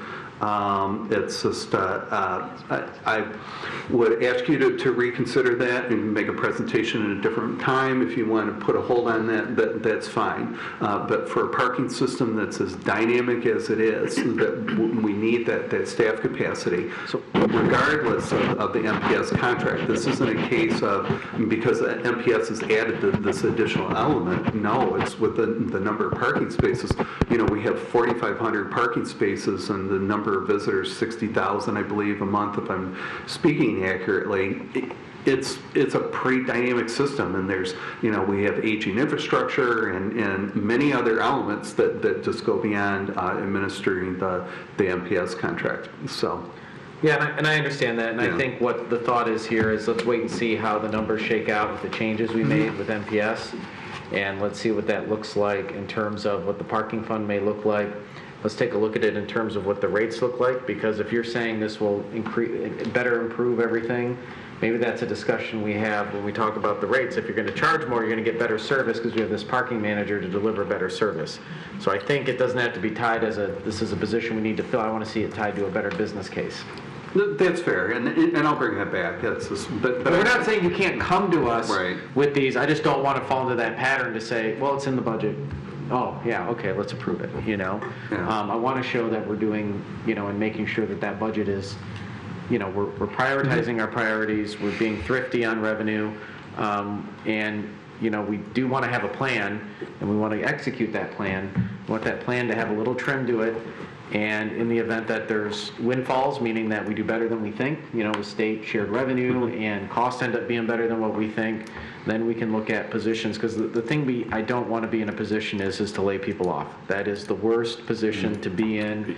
And Agreed. I also don't want to have people to quit because they're working too hard, but we don't want to have people get laid off. So I think we're willing to have a conversation about reevaluating our priorities if our people are bouncing their head against the wall. But that's your game. You have your eye on the people. You know where the issues are, and you'll come to us.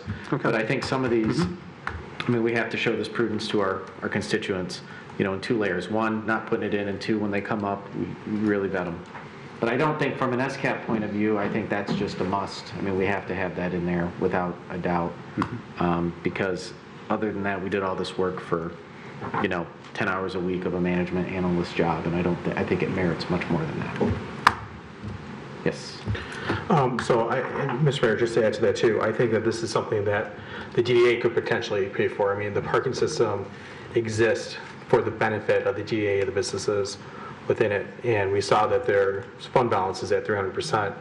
This might be a point where we ask our partners to help fund this.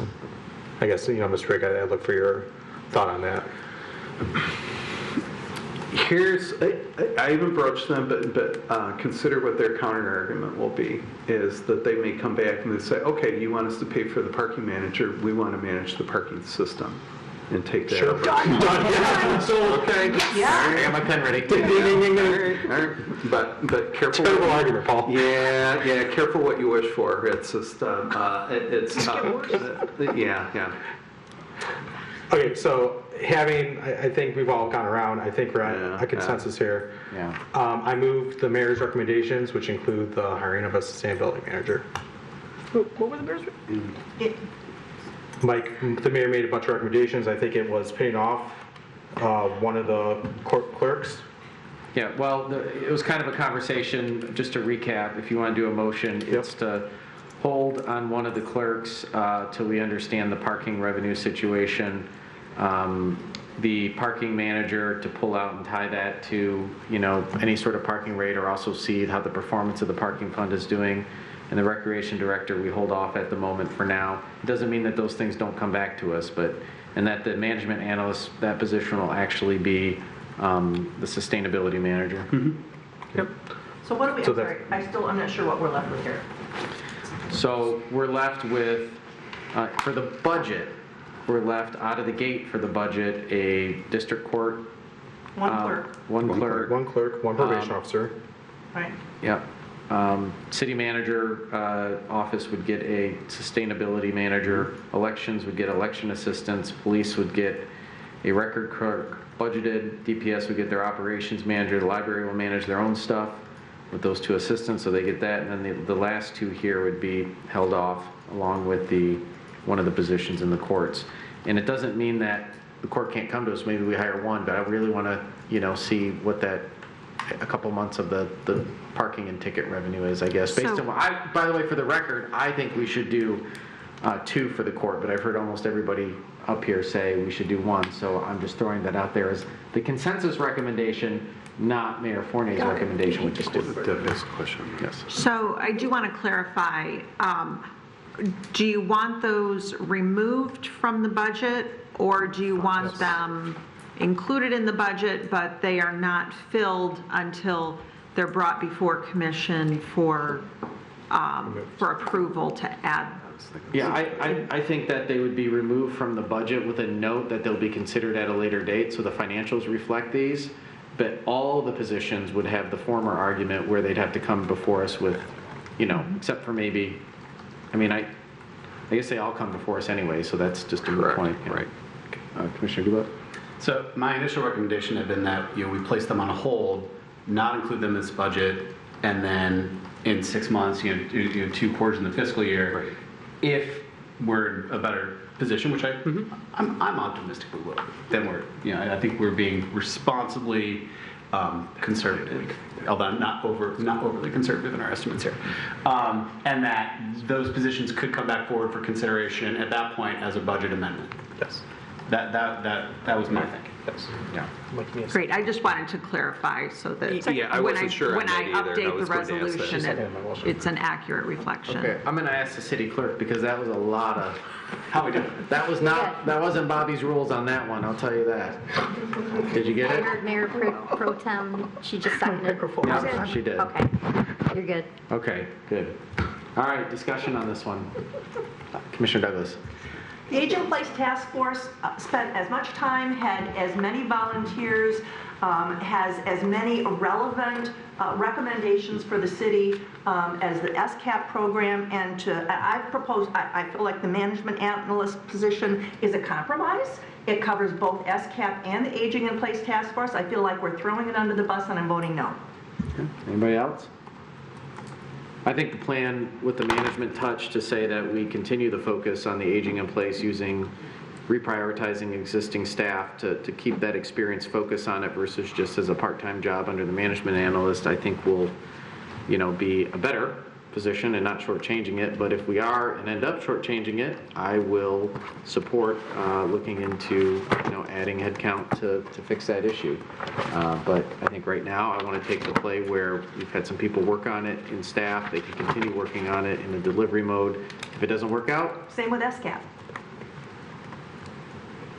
a little bit different because there's nobody here that really is SCAP focused. Like, we do have Parks and Rec directors, we do have a senior citizens director. We don't have anything for SCAP. And by the way, it's one of the things we have very limited experience with. I just got a call the other day from somebody, a business owner that would love to make a ton of improvements in their business, and they need a little hand holding. You know what I mean? To go after these grants and understand what's important, how it supports our plan. And I think that right now, I don't even know who we could even send them to leverage that investment into the community. And if you multiply that one business owner by 1,000, the impact that this one position could have would be, dramatic. I'm not saying we wouldn't get that magnet, but we do have, a number of years of experience delivering senior services, and we're getting better at it, and we're working at it. We just don't have anything like that right now for sustainability. And I think we have to build that block. There's nothing to jump on. There's nothing to leverage that we've had existing in place. That's kind of where I'm coming from. But I respect where you're coming from. I'm not saying you're wrong. I'm just saying I look at it a little differently, that's all. All right. I'll call for the vote. All those in favor say aye. Aye. Those opposed? No? All right. Motion passes. All right. So I think we may have the beginning workings of a budget with some policies and some awesome ideas about, keeping us in check as time goes on. And Director Lichtenberg, is there anything else you need from us on this? I just want Anything to, that gives you consternation? you made me wear the Director of Public Services hat too many times today, but other than that, I think we have a plan moving forward. I just want to verify that the only changes to the recommended budget are the changes that we just went through on positions. There were no other elements of the budget that needed any adjustment. I would just think that, we had some discussion about how we present it so people understand it. Our goal is to stay within that 10 to 15%. I think showing the levels of budget, you know what I mean? In each category that show look, these are all the capital outlays, and yep, if we did everything we ever wanted forever, which no city has ever done, we go in the hole by this year. But if we do just the mandatory ones and all of that, you can kind of see the levels. And I think our forecast, the budget is for this year, but the forecast should be loaded on, the point that we're staying within that fund balance within the out years to the best that we can. And the policies. And then we secure money. I mean, we've done it. We have found a way every single year to scrape and do whatever, and somehow we make it work. Sometimes we push things out. Sometimes we reinvent ourselves. I'm confident with most of this crew, we'll get it done. Yeah. That's right. So at this point, I will put this all together to show the change from the recommended budget that's gone out, the changes with these positions, where we end up, so that you have a clear path from the published document to where the final document will be. I'll update the resolutions and provide those to you through email. And if there is nothing else that comes up, that will be the basis that we take for the public hearing on May 22nd. And I will get that information to you so that you have sufficient time to look at it. And if there's anything that we need to modify, we can ahead of time. I just find it's a little easier to get that worked out so that Sure. we've got all the i's dotted and the t's crossed, and we're not making changes to the resolutions at the meeting if we can help it. So that's my goal, is just to make sure we've got that buttoned up ahead of time. Just keeps things cleaner for the city clerk. Appreciate it. I know she appreciates it. Commissioner Douglas. I just want to thank Ms. Lichtenberg for her work and share an anecdote. I was looking at the budget initially online, and of course it's updated in real time, and I'm looking at a spreadsheet, and the little note says last modified Saturday at 10 p.m. So we know how hard and how much time she's put into this, and I say bravo. Thank you. Okay. Anything else? I want to second that and say that I was also looking at, like, she mapped out these meetings to the minute. Like, we're going to spend 5 minutes on this, and I just happened to look today, and then she had us spending 30 minutes on water and sewer, which we went over. But still, why would she have known that? That we were going to be whining about water and sewer. She, I don't know. It was very impressive. The whole experience was very impressive. Parentheses, cool. Sometimes it's just wishful thinking. All right. All right. Then I will just reiterate that we have published the notice for public hearing on May 22nd. And we'll see you then. Sounds great. Thank you. Okay. All right. Well, I think that brings us to public comment tonight. All right. Do I need to read the rules? Or do you guys all pretty much know that? Would you feel better if you read the rules again? No, skip the rules. This is City Commission values, input from our fellow citizens, except for Woody Gattina. Mr. Gattina, come on up. Good evening, Mayor, Commissioners. Woody Gattina, 1422 Edgewood. Certainly pleased about your affirmative vote, and I'm here as well to advocate for an environmental sustainability manager position. I just want to highlight a few things to maybe help reinforce the vote that you took. Without this role, we will miss out on opportunities to move our plan forward. An unprecedented amount of funding and programs are going to become available to help move our city, move forward on our sustainability goals. Without this individual, we will get bypassed by our surrounding communities, who clearly prioritize sustainability. I believe you've all seen a list of cities that either have a climate plan or dedicated resources to accomplish that plan. Many of these cities we would consider to be our peer cities. You entrusted us as experts to create this plan, which we can all be proud of. Trust our expert opinion that this position with the proper skill set is fundamentally necessary to accomplish the goals in the plan. The plan wasn't created to sit in a drawer in hopes that it will be implemented. A parent would never leave a child with hopes they just figure out life.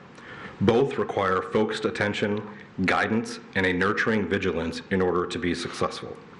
Even at a county level, Oakland County has recognized the importance of this issue and created an executive-level office for sustainability.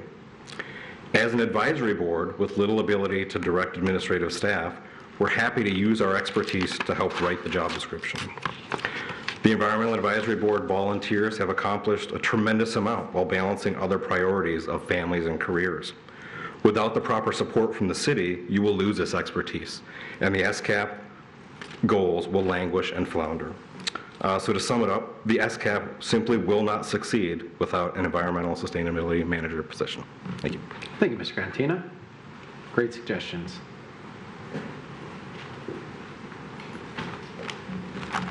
Good evening. I'm Jennifer Acevedo, a member of the EAB, and thank you so much for allowing us to comment tonight and for your vote of support tonight. I just wanted to also thank you. A lot of people sitting up here were part of the declaration for the climate crisis and that the city was going to take action, and we devoted hours and hours to this, and while we do have a lot of plans for a lot of important things, not at the level of the crisis that we're dealing with, the climate. And I just feel like if we didn't have somebody in this position to do that, we would be losing out. It was obvious we were missing at the climate conference. We were one of very few cities that actually have a climate plan that weren't there.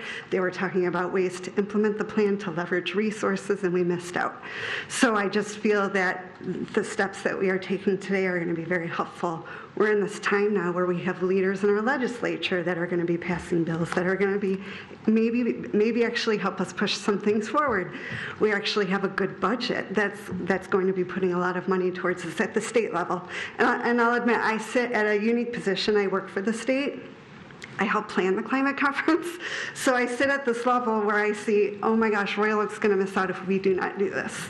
And I know we can do it well. I know that it is one of our values. I see it spelled out in our strategic plan, and they say you'll see your values in your budget. So I just want to commend you for voting on that tonight because it is so important. I know a lot of you have kids in this community, and they're counting on us to make sure we get this right. I understand that from our greenhouse gas inventory, a lot of it is on the residents, but that's going to be key to connecting them to this important task ahead. So thank you for the time tonight and for allowing us to comment. And we do look forward to working with this person to making sure that SCAP is implemented. We have 3 years. It's a 3-year plan. We're already 1 year into it, so the sooner we can get this manager, the better. And then every 1 to 3 years, we're supposed to be renewing our greenhouse gas inventory. So there's a lot of stuff. It's a very active plan. It's not meant to be dispersed here and there and sitting on a shelf somewhere. It needs that leadership. So I really appreciate the action you took tonight, and I'm looking forward to working with you on future actions. Thank you. Thank you. I forgot to say my address, but it's 1122 North Pleasant Street. Thank you. So, hi, Amanda Herzog, 306 Rhode Island Avenue, and I'm the chair of the Environmental Advisory Board. And the EAB is here tonight to make a recommendation for a full-time sustainability manager for the 2023-2024 budget, which you've already talked about, but I'm going to still make these remarks because I think they're important enough to do.